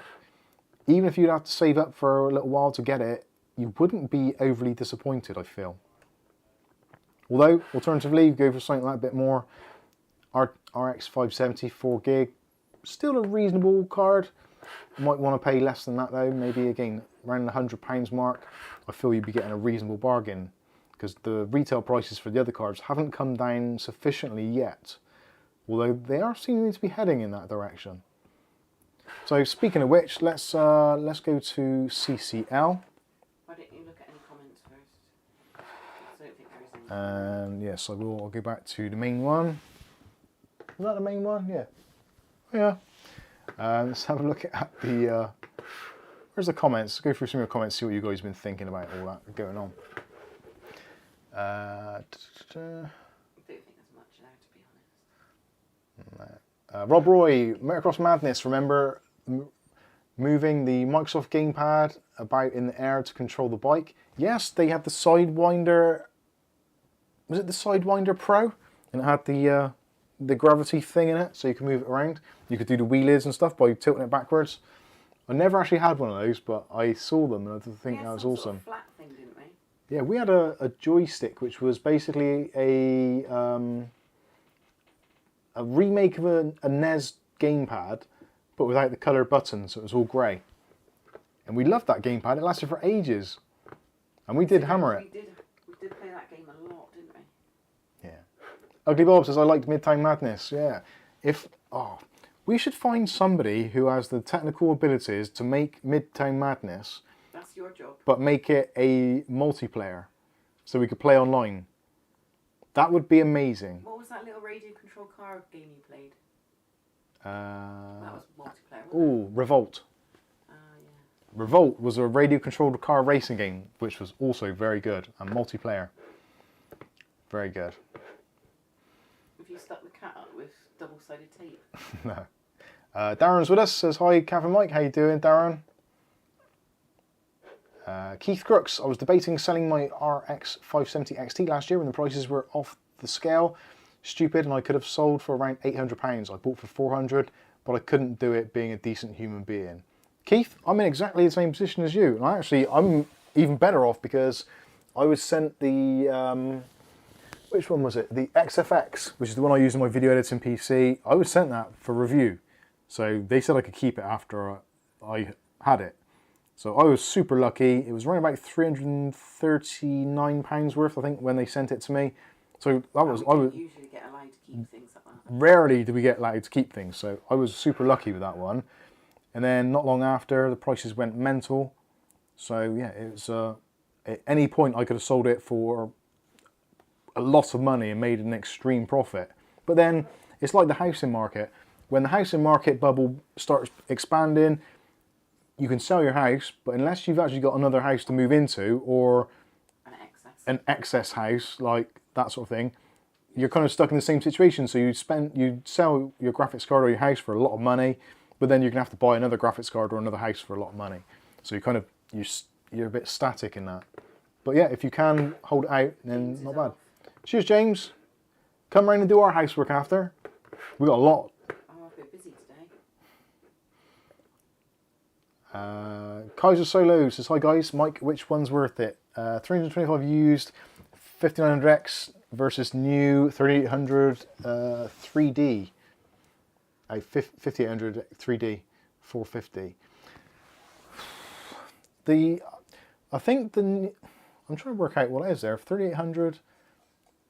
I'm trying to work out what you're referring to. Personally, at the moment, if you're looking for a processor, I would probably hold fire just for a little while. I feel that the incoming surge of processors at the beginning of April, stroke maybe May, depending how things go, there's going to be a lot of competition on the market, especially in some of the lower end chips.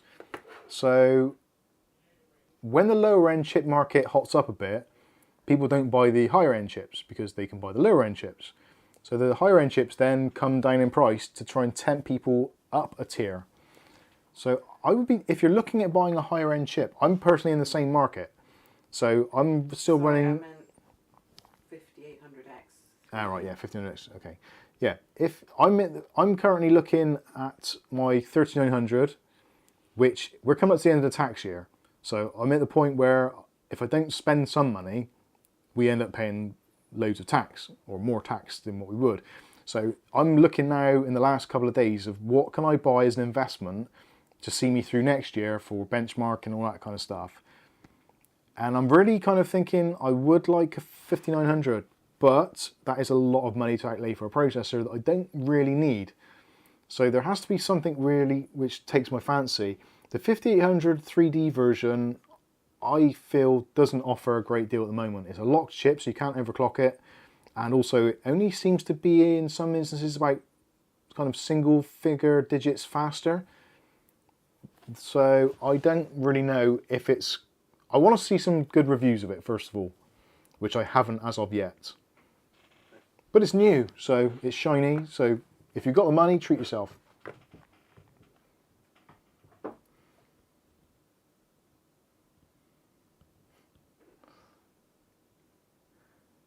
James Miscellaneous off to watch the big dance. Okay.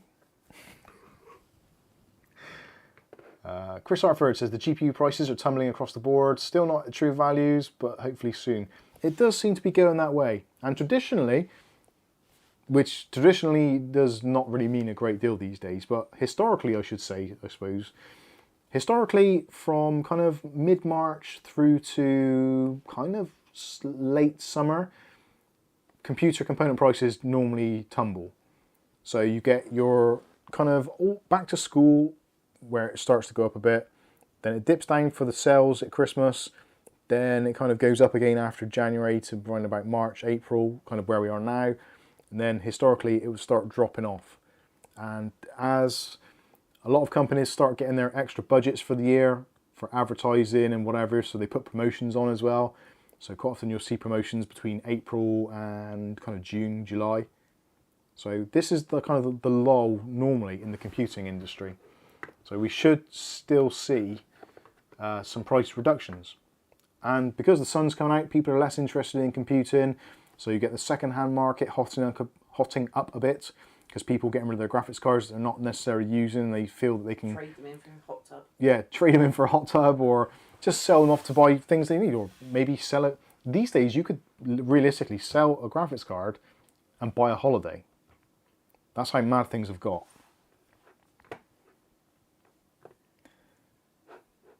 Markovsky says, last chip I bought was a 5700G, which impressed me a lot. My next will be a 12th gen Intel, definitely. I'm still considering 12th gen Intel, but it does seem that 13th gen isn't far off, which sounds really bizarre. And the thing that actually stops me from buying an Intel platform as my daily driver is the fact that the Intel platform changes so often and so quickly. Like, just since the human malware has been around, we've had 3 generations of Intel processors and motherboards. 10th, 11th and 12th gen in a short space of time, which seems like a lot longer. Let's not kid ourselves, it does seem like it's been a lot longer.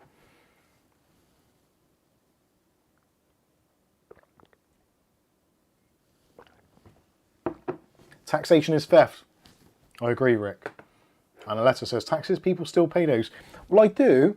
Only normal people.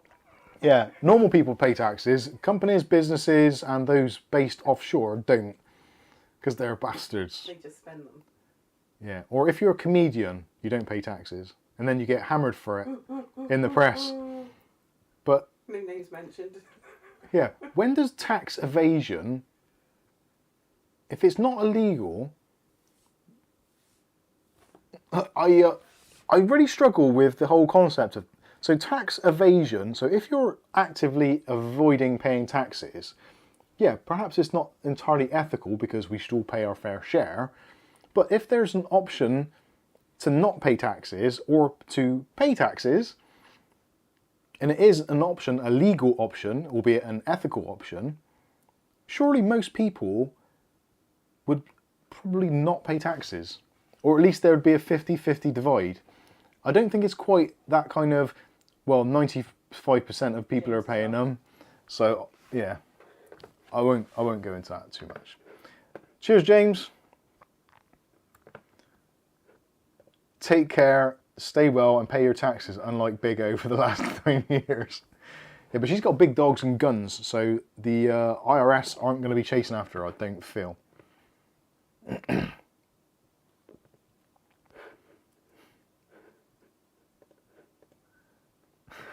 Thank you, James. Tax is a swear word.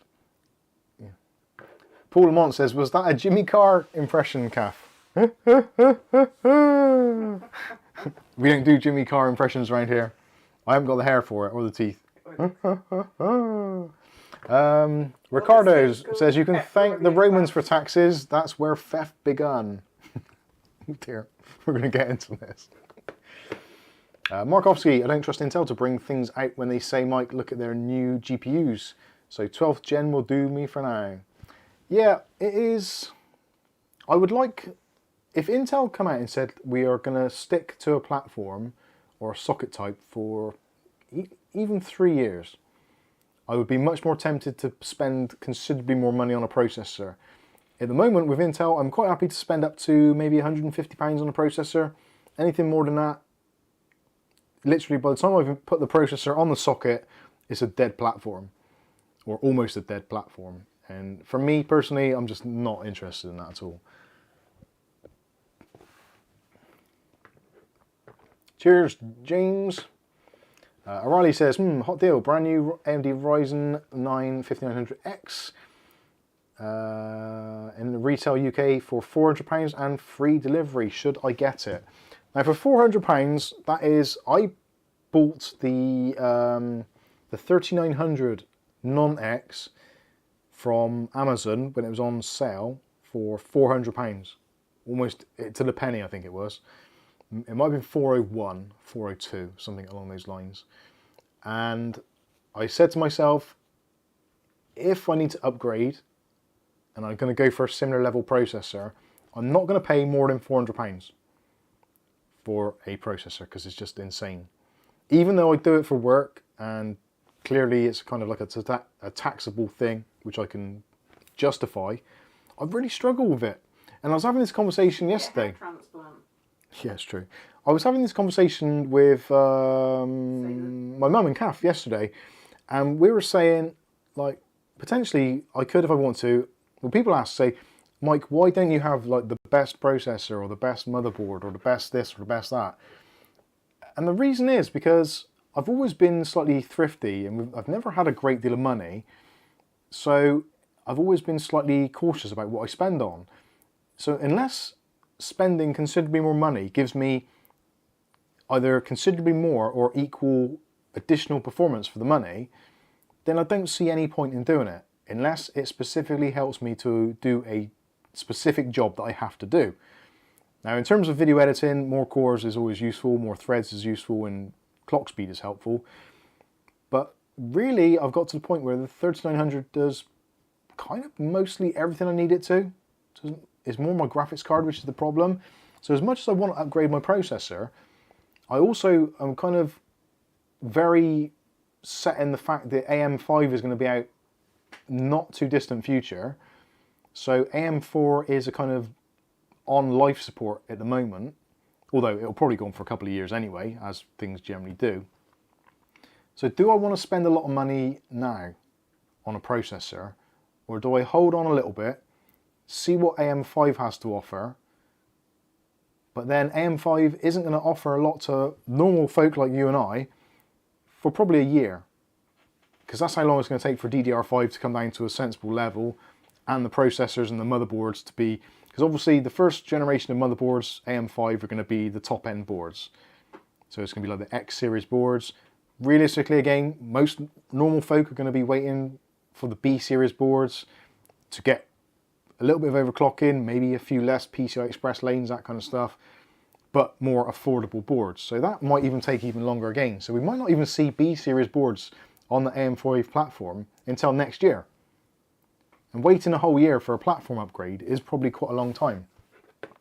So yeah, it is what it is. I really don't know where we go from here.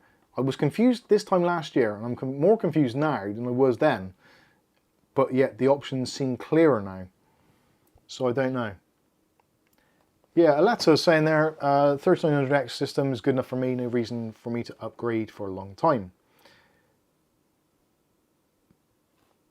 If you're not a hardcore gamer, or you're not doing anything particularly CPU intensive, most processors of anything above kind of like a Ryzen 5 3600 or a 10400, 10600 sort of level, really you don't need.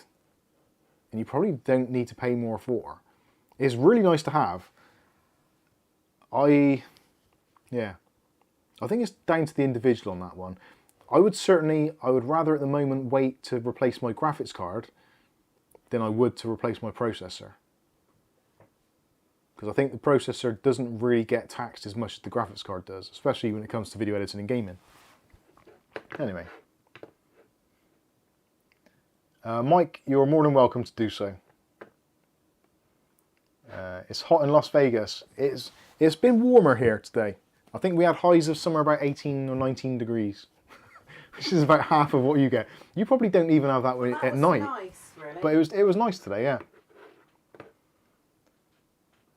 Chris says, I don't see the value in the jump from 5800 to 5900. So much more money. It depends what you're using it for. If you're using it for video editing, those extra cores and threads do make a genuine difference and will actually allow you to edit video quicker, which in terms either makes your working day shorter or potentially you can earn more money. So there is kind of a justification if you're using it for a work purpose. If you're using it just for gaming, then there's no point getting a 12-core, 24-thread processor. There really isn't. And the 5800 or even the 3800 or even the 3700 for that matter are absolutely fine. Stuart Cleary, our man Stuart. He says, I have a 3700X, going to wait for the next gen. Yeah. To be honest, like I said, Ryzen 5 3600 or above, Intel 10400 or above, there's no need. There really isn't a need. For general PC use, for gaming, even for video editing to some extent, as long as you're not doing sort of 4K files, it's absolutely fine. And it's only really since I've started editing in 4K and producing 4K content that my PC has started to kind of struggle a little bit. Which is down to me, my workflow. If I set up proxy files, it would do it easy. but I don't want to learn or don't want to go through the hassle of using proxy files, so I don't do it.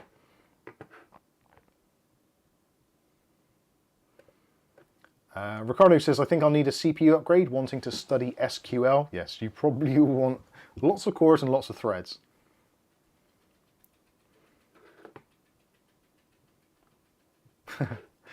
Riley is more limited by monitors than CPU, GPU. I'll be honest with you, I'm in the same position. I've got a single monitor, which is a 32-inch monitor. It's only 1440p. It's fine. It does what I need it to do.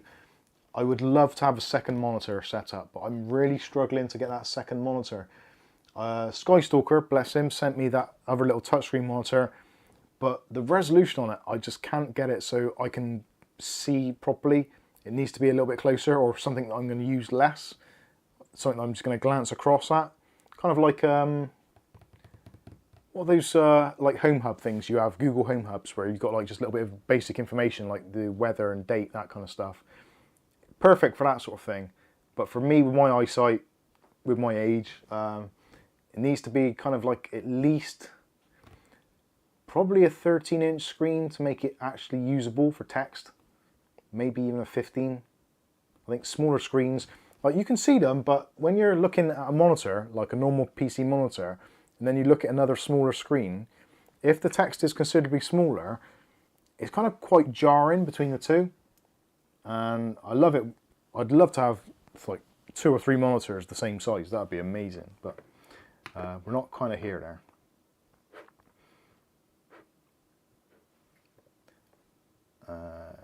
O'Reilly's going to buy a processor. I can see it happening. Mike, the Ultimate Tech Hub, says we are 40 degrees at night in the winter. Oh, that's Fahrenheit, I guess. Yeah, it would be, yeah. 40 degrees in the winter. That's nice. That must be quite nice. Aletta says it's currently 3 degrees C here in Ohio and snowing. It's bizarre, isn't it, how the weather is so different. Kenny D says, I'm hoping the Ryzen 5 5600 will launch at a decent price, as I've been waiting to upgrade from my Ryzen 5 1600 for a while now. Fred Brown says 3 degrees C here, so Fred, are you in the same jurisdiction as Aletta? You're in the Ohio region, or nearby.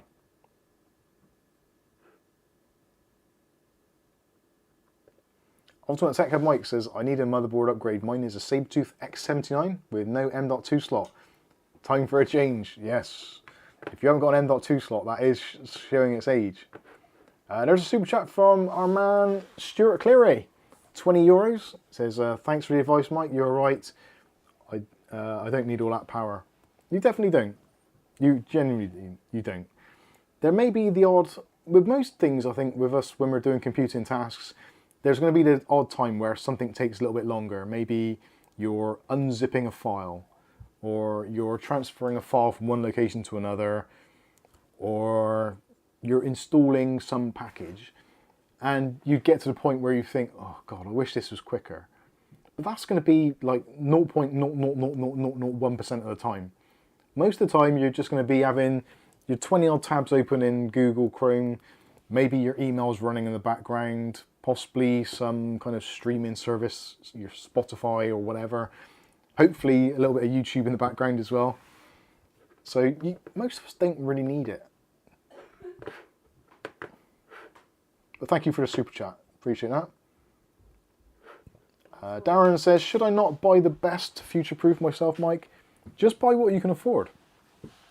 There's never, ever going to be a point, I don't think, that where you're going to future-proof yourself. I think future-proofing is essentially never going to happen, because things are always going to evolve and change. So you're always going to get to a point where it's going to need replacing at some point. It depends where that point is for you. Now, Kerry Holzman, who a fellow YouTuber, he does builds and he rates them as being the 8-year build. So he will build a PC, a moderate spec, which is going to last 8 years. Now, obviously, what might last 8 years for someone who's just using their computer as a communications terminal and for sending emails, Skype, staying in touch with family, checking the news, all that kind of stuff, then yeah, clearly they could probably stay longer than 8 years, maybe 20 years. If you're doing something else, maybe you're doing a little bit of light video editing, you're doing some photography work, you're going to be limited then to operating system and packages, which may not last that long. So future-proofing, depending on what you're doing, is going to be really difficult to do.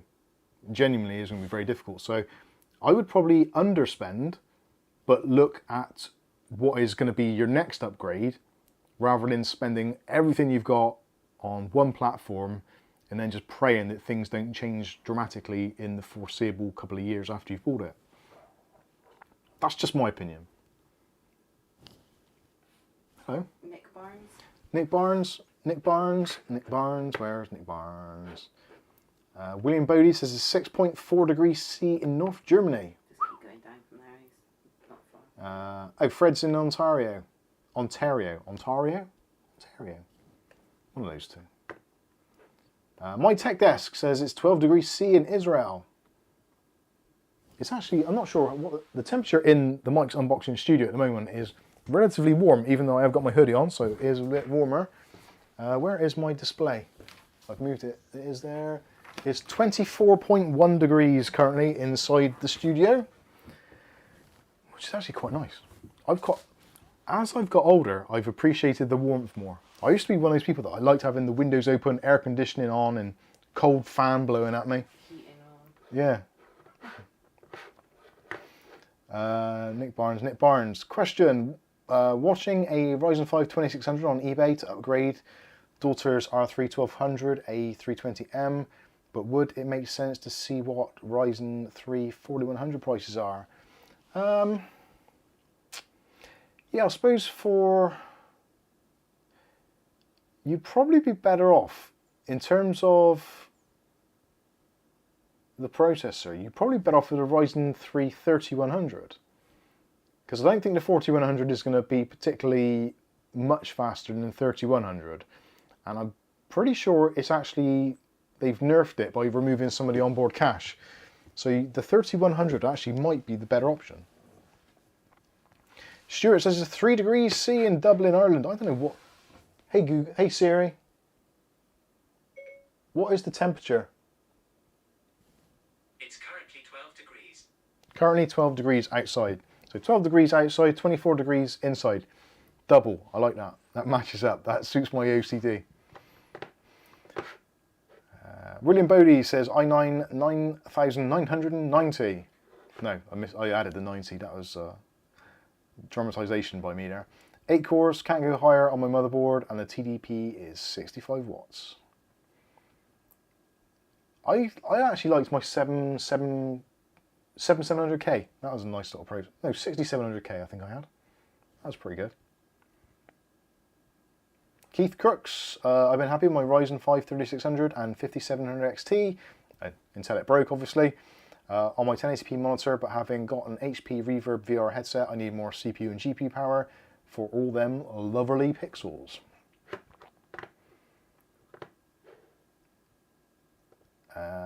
Lucky Man says R5 2600 or okay to have one in bedroom build. I don't quite understand that. Might be somebody else. Oh yeah, might be someone else's conversation. I'm not too sure what's going on there.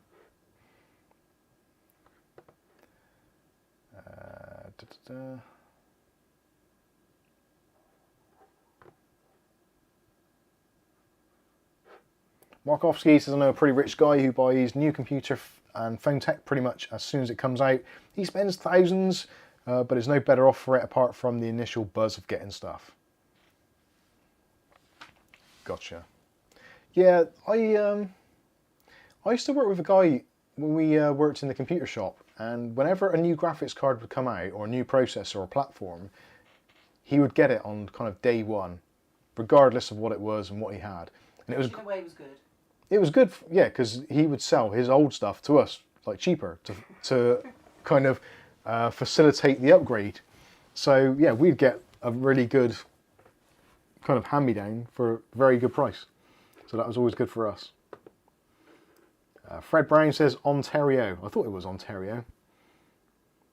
Ricardo says it's 16 degrees C in my third world town.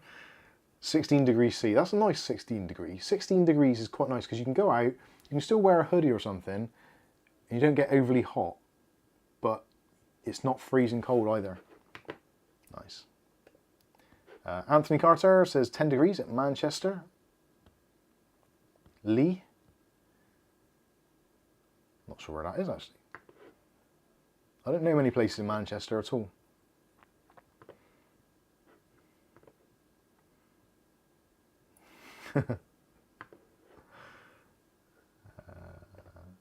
Markovsky says I have my windows open in March, so that's not bad for Manchester, UK. Yeah, actually, it's only today where the windows picked up a little bit, but we did have our bedroom windows open a little bit. George has had his open for weeks now because Yeah. the builders. George has had his window open for ages because the builders have put the power line through for their tools and rechargeables into his wall socket, so his window's been open for about 2 weeks now. Simple Jack Live says new sub. Thank you very much, Simple Jack Live. How you doing? Welcome to the channel. Where are we?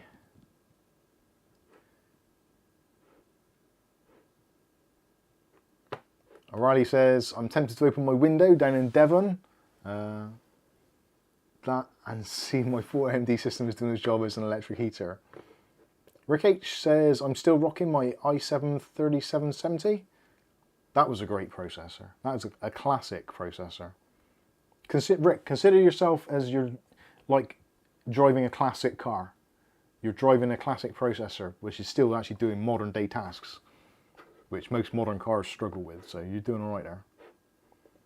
California, 70 degrees Fahrenheit. That's 70 degrees Fahrenheit is what, 28 degrees, I think, isn't it? Hey Google. Hey Siri. You're annoying everyone, I expect. What is 70 degrees Fahrenheit in Celsius? 70 degrees Fahrenheit is 21.1 degrees Celsius. 21. Oh, it's way out. 21, that's freezing. That's quite nice. Yeah, 21's actually nice. I'd be happy with that. I don't like it too hot anymore. I used to. Darren says, should I build a PC now or wait some more months? I'm looking at going with Ryzen 7 5600G as graphic cards are dear still. Darren, I still feel, depending on what games you're playing and what your expectations are, I still feel that onboard graphics still have a long way to go until they catch up to even some of the more modest graphics cards on the market. It's still a very big, it's a big trade-off. If you look at specifically the 5600 versus the 5600G, it is quite a cut-down processor, and the graphics that you get are probably as good as a 1030 GT 1030, give or take. Some slightly better in some tasks, slightly worse in others. So it's gonna be, you're gonna be able to play games, but you are going to get to the point where you are going to be reducing the resolution, scaling down to quite a dramatic level in some titles to get a decent frame per second. In which case, it does make some of the games look horrible, in my opinion. And I'm not really a fussy person when it comes to graphics, but for some titles, definitely you are going to struggle more than others. So don't rely too heavily on onboard graphics to be the kind of savior until you can get a graphics card. I would probably, if you're looking at somewhere around the 5600G mark, I would possibly consider buying an older processor, but with a better second-hand graphics card, rather than going with a 5600G, which is going to cost, what, £200, give or take, for argument's sake. So I would probably go with something like a 1060 3 gig, and maybe a Ryzen 5 2600, for example. That would be a much better pairing. It's going to be slower in terms of processing power, but I think it will give you a more enjoyable experience.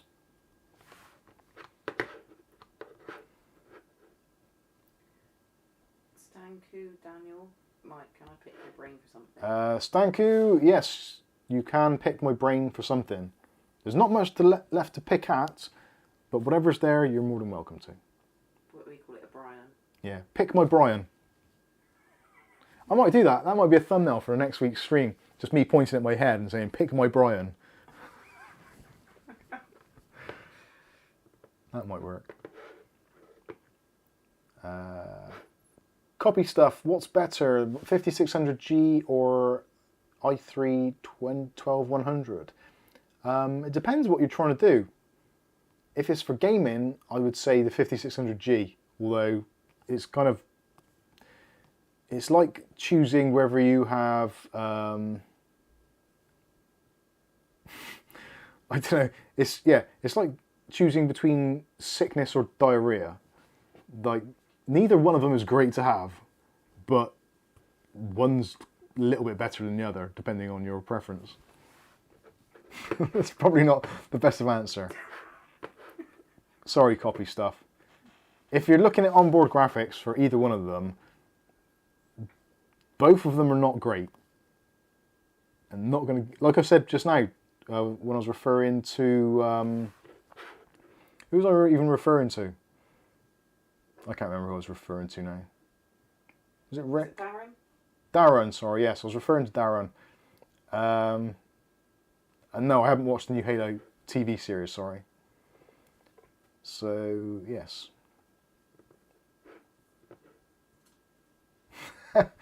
Stuart says, Mike, how long did you spend sunbathing today? And do you be on the internet outside? Yes, both of those things. Whilst watching me strum the lawn for the third time this week.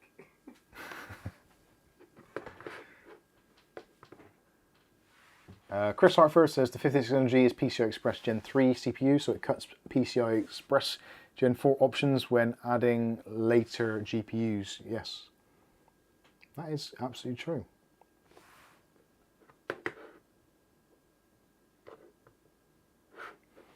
Waldo says, I'm waiting to see if my PC will stop getting the kernel power 41 error so I can upgrade my monitor to a 1080p 1440Hz Ryzen 5 3600 RTX 3060.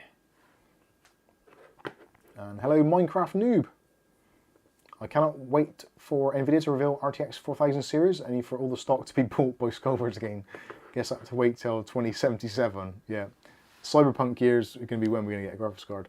I think actually we're still waiting for the fork in the mining for Ethereum. So when that happens, graphics card mining is going to basically die a death. And there'll be it'll be a massive change, but it's just waiting and waiting. It was supposed to happen like a year ago, and it still hasn't happened. Stanku's brain picker in. Alright, Stanku. Copy stuff says no gaming. If you're not gaming, the i3 12100 would be a better option. In my opinion.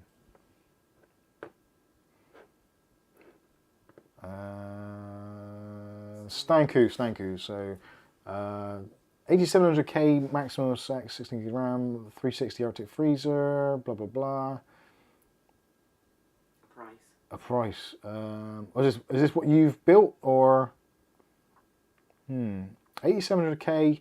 To be honest with you, 8700K and a Maximus X board, I would not have a clue what that is worth or what it costs.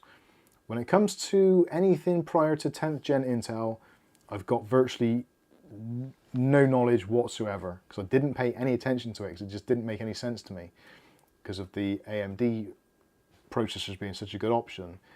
Brand new case of the Neutron. If anyone else wants to put a price in, please let me know. 8700K, I'm guessing is going to be worth somewhere in the region of about £150. Maximus X board, similar sort of price, so 300. It's going to be worth more than I think I would want to pay for it because I personally don't necessarily appreciate the value of that, but yeah, let's work it out. So say 250, let's be fair, 250, 16 gigs of RAM, so that's going to be another 50 or 60. 360 AO Arctic freezer, they are currently, I think, on offer for about £70, I think, 70 or £80. RX 570, 4 gig nitro, £100 I guess. EVGA power supply, 600 watt, I'm not too sure, so say £30. PNY 120 gig SSD, they go for about £20, sometimes less. And a Neutron Labs case, 30 quid. So what's that work out? So £560 is kind of a ballpark. Copy Stuff says, what's your job, Mike? Kind of this. Mostly this. What I'm doing right now. Well, not live streams, because obviously I'm rubbish at these, but YouTube videos, how-tos, all that kind of stuff. That is my my daily gig. Although I do work in a retail shop as well, selling automotive components. So, but that is only 1 day a week.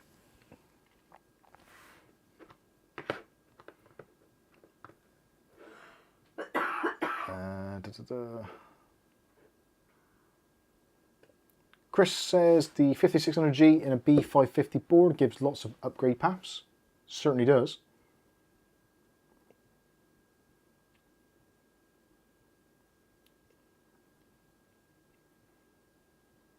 Markovsky says, I'm impressed how well the 5700G handles video and audio.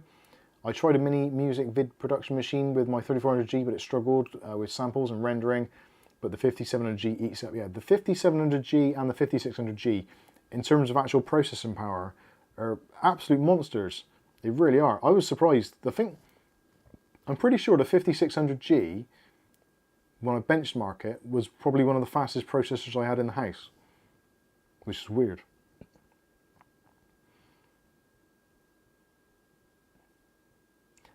Mark Point says, I just bought a 3050 and a 3060. If waiting a couple of days could save some money. That's always the way. Hindsight is a wonderful thing when it works. But like everything these days, yeah, we take a gamble. You buy things. It sometimes gets cheaper. Sometimes they get more expensive. We're in a weird position now because we're coming out of a kind of enforced restriction on goods, but we're going in to a kind of like a recession time. So people had a lot of money or lots of spare income for a while, but there was nothing they could buy. Whereas now everything's costing more, the cost of living's more expensive. People are looking forward, kind of budgeting a bit, and now we're starting to get this kind of stock replenishment coming in. And yeah, it's going to be a really weird time working out kind of, normally you can go by the ebb and flow of the trades in the months to work out what deals are going to happen when. So yeah, it's an unusual one, unusual time. Historically, you can look back and see what trends happened, but yeah, we're kind of really in new territory right now. Aletta says, I see the price of the 67 XTs have finally dropped under $700 at Amazon. If they drop under $600, I'm buying one. I love my 5700 XT. It's a great card, but I really, really need more compatibility with Adobe Premiere, which means I've got no choice but to go NVIDIA, which it actually genuinely hurts me to do that, because I don't want to go down that route, because NVIDIA, all companies are horrible. Let's get that out of the way. I'm not a AMD fanboy, I'm not an NVIDIA fanboy, I'm not an Intel fanboy. I'm a fanboy of what offers me value for money and works.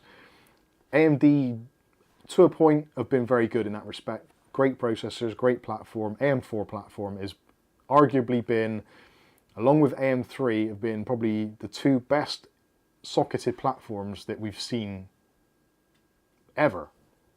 I don't think anyone could really, maybe Socket S370 comes in close. That was great. But for modern times, AM4 has been an absolute blast. It really has.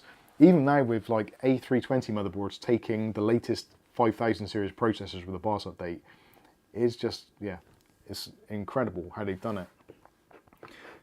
But anyway, yes. So I don't really want to go down the NVIDIA route if I can possibly help it. I genuinely don't. But I might have to. That pains me. I don't really want to have to learn another video editing software suite. But potentially I could save money by doing that. So I might.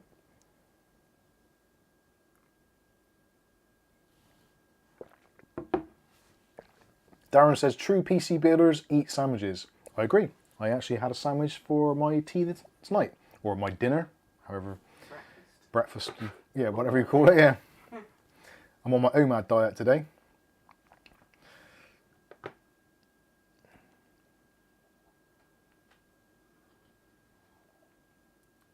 Letter says, I like Radeon software. I use it for screen capture for Wreckfest.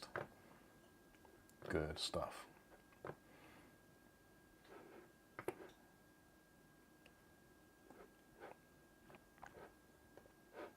Markovsky says, that's exactly the right attitude to have, Mike. Be a fan of things that get the job done in the way that you want them to.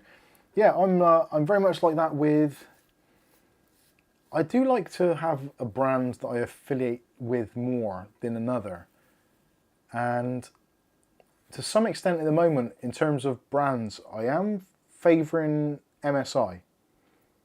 And probably Asus. And AMD. And I think as a combination of those three, that encapsulates pretty much a massive segment of the PC market in those three brands. I really want Intel to bring out a graphics card which is good value for money and performs well and also can video edit like nothing else. That would be great.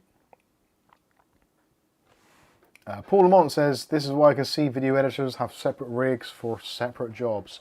Yeah, definitely. I think that is a thing. I've often considered that, to have maybe the PC behind me for my video editing rig and my other PC for gaming. But it's not always possible to do that. I think if I had a bigger room or a bigger space and I had more, it was more open, I probably could do that. But we're kind of limited on space, so sometimes this PC's doing something, that PC's doing something else, this little pop is doing something else altogether. So yeah, it's What is she doing? Alexa eats breadless sandwiches. What does she have Awesome. instead? Is it like lettuce outer? Kath wants to know, what do you have instead of bread for your sandwiches? To be able to pick it up, because when I do low carb, I really miss just having something you can eat with your hands. Rick H says, I have to get Wreckfest. Yeah, Wreckfest is awesome. I haven't played Wreckfest for ages. I need to get back into it. Mark Point says, yeah, MSI, ROG and AMD, the trifecta. Yeah, I think you're probably right. Chris says, I'd gladly play a bit more for Asus branded stuff. I would say that Asus still struggles with their software. Hardware-wise, they do really, really well, but I think Asus struggle with their software.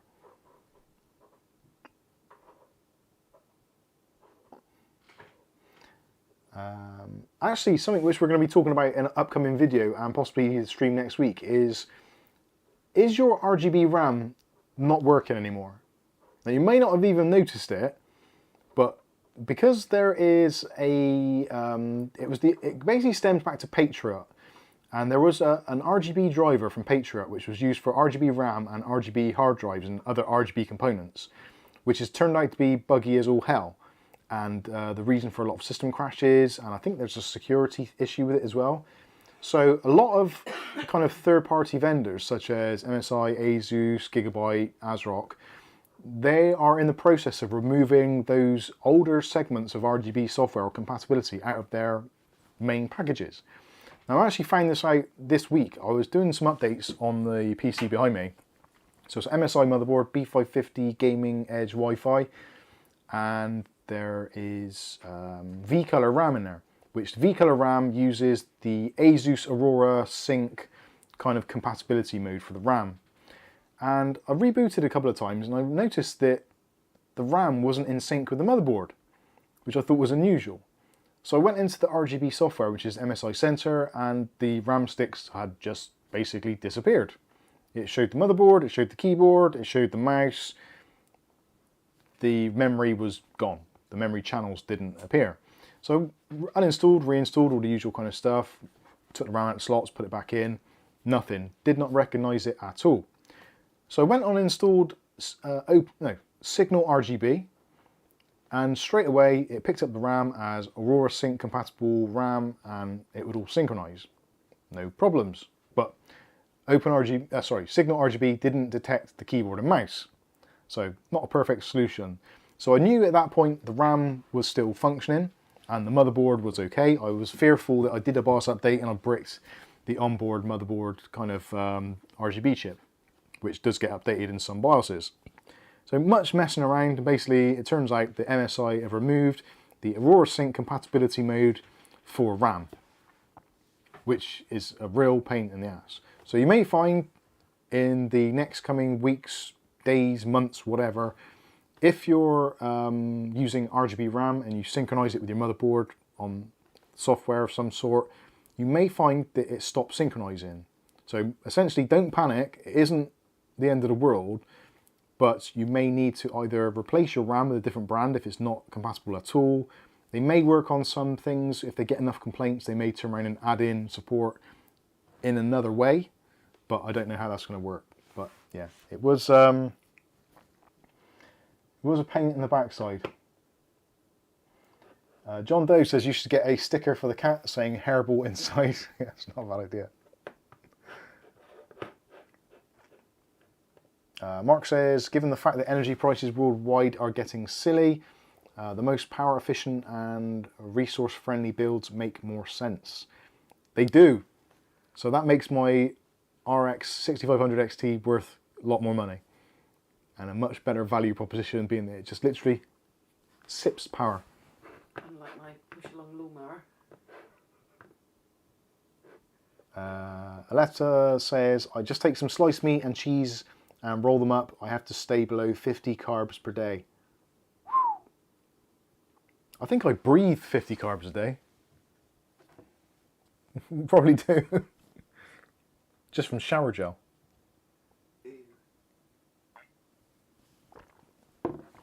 Fruit-based shower gel, obviously.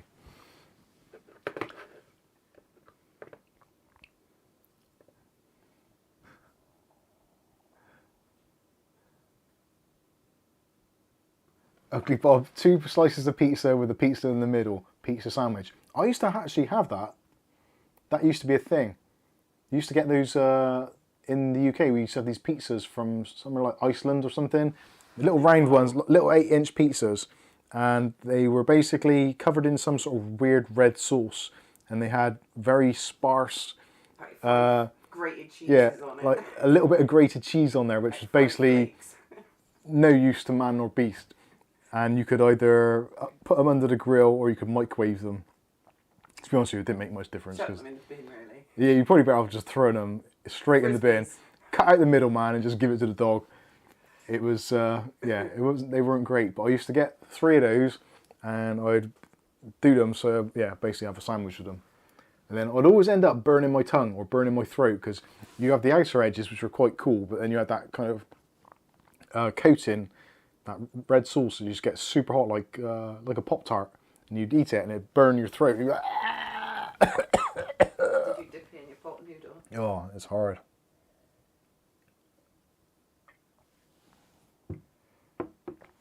Lucky Man says yes, even though you don't use Patriot software, it ends up in apps.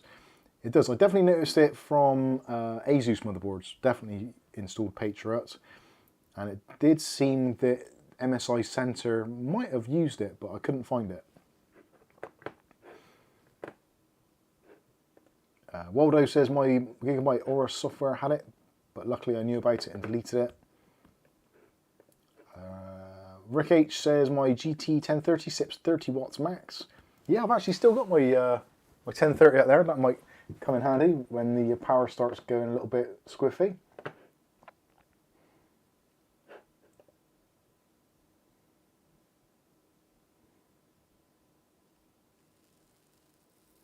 Markowski says avoid yeast if you can. We're not really geared up to process it well. I think we are, as long as it's real yeast. not like processed. I know that's a weird thing to say, but you can get kind of Isn't it what the wheat's, raw yeast, isn't can't it you? what the wheat's sprayed with? Yeah. More so.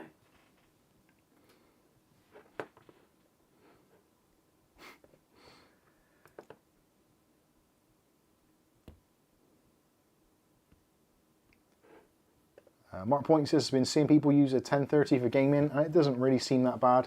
No, it isn't. In the grand scheme of things, like when you see people saying about a 5600G or 5700G, or even older ones like the 3400G, a 1030 is better in pretty much every way, albeit maybe not so much price-wise. But in terms of power, it's a dedicated card, dedicated RAM. It's a graphics card. It's a physical hardware thing rather than being an onboard chip, which is sharing resources. So yeah, that is the 1030 is okay at a price, but it depends where you put that price.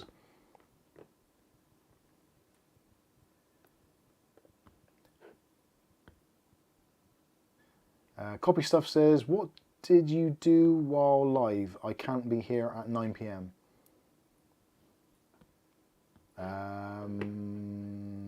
Yeah, I'm not sure. I'm struggling to decipher that, if I'm completely honest. Poppy. Ricardo says, I don't trust Asus Armory Crate. No, I don't. On my motherboard, which is the X570 Tough Gaming, I've got the Asus, what is the app? Some expert app. There's a little round X, and it's got the fan monitor built in. That is all I use. I haven't even installed the RGB software actually.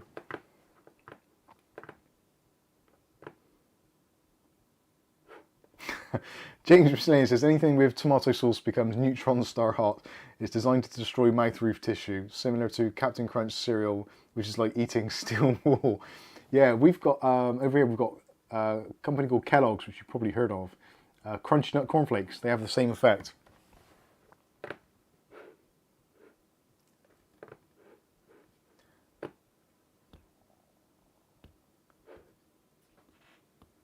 Alexa's waiting for it to get warm. Oh, sorry, yeah. I do, yeah. Vegemite, Marmite. I quite like Marmite, but I'm getting to the point where I don't like it quite as thick as I used to. I prefer a little smear of it. Yeah. Right, okay, I was just looking at the time now, it's 11 o'clock, and I was saying that I was going to try and finish the stream early, which clearly I've not done. I've actually done an extra half an hour. How have I managed to do that? Too much yakking, that's what it was, yeah. Copy Stuff says, what was the stream about tonight? I don't know. Basically it's about buying and selling used parts. We did have a look on Facebook Marketplace. We should have had a look at more things really, but... You can watch this, once it's been processed, it'll be up, like, when it'll be up to watch. After the video's been stopped and then processed, you can re-watch it as a video on demand, so it will be available again, and you can look through. So yeah, I think that is going to wrap things up. I don't think I've missed anything that I shouldn't have, that I should have rather.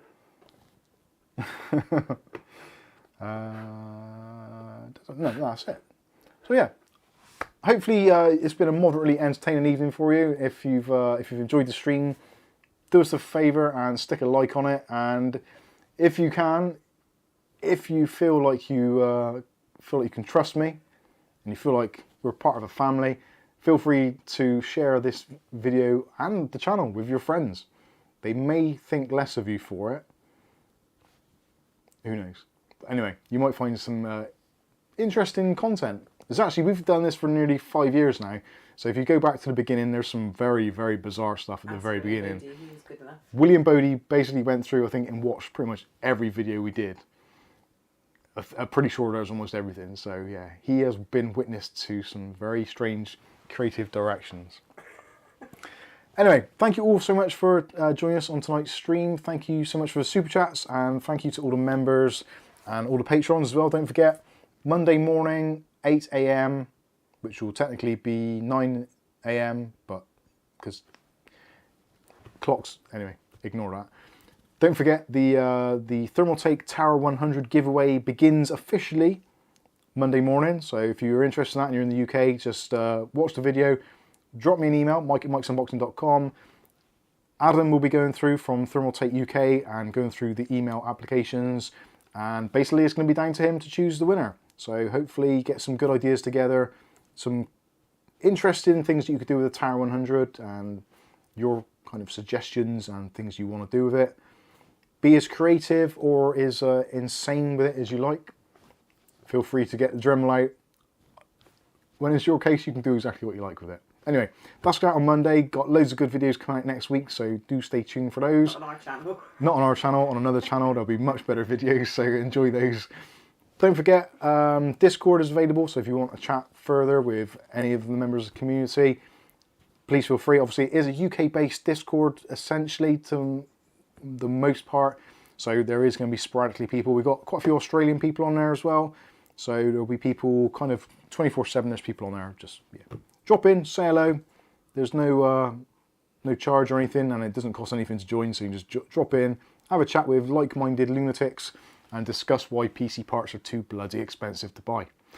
And Anyway, deals from Seam at Night. oh yeah, and lots of deals from Charles. Seam at Night, we'll call him Seam at Night. He might not mind me saying Charles. It's late stream. Most people won't get this far in the video. Anyway, I've been Mike. This is Mike's Unboxing Reviews and How To, and hopefully we'll catch you in the very next video.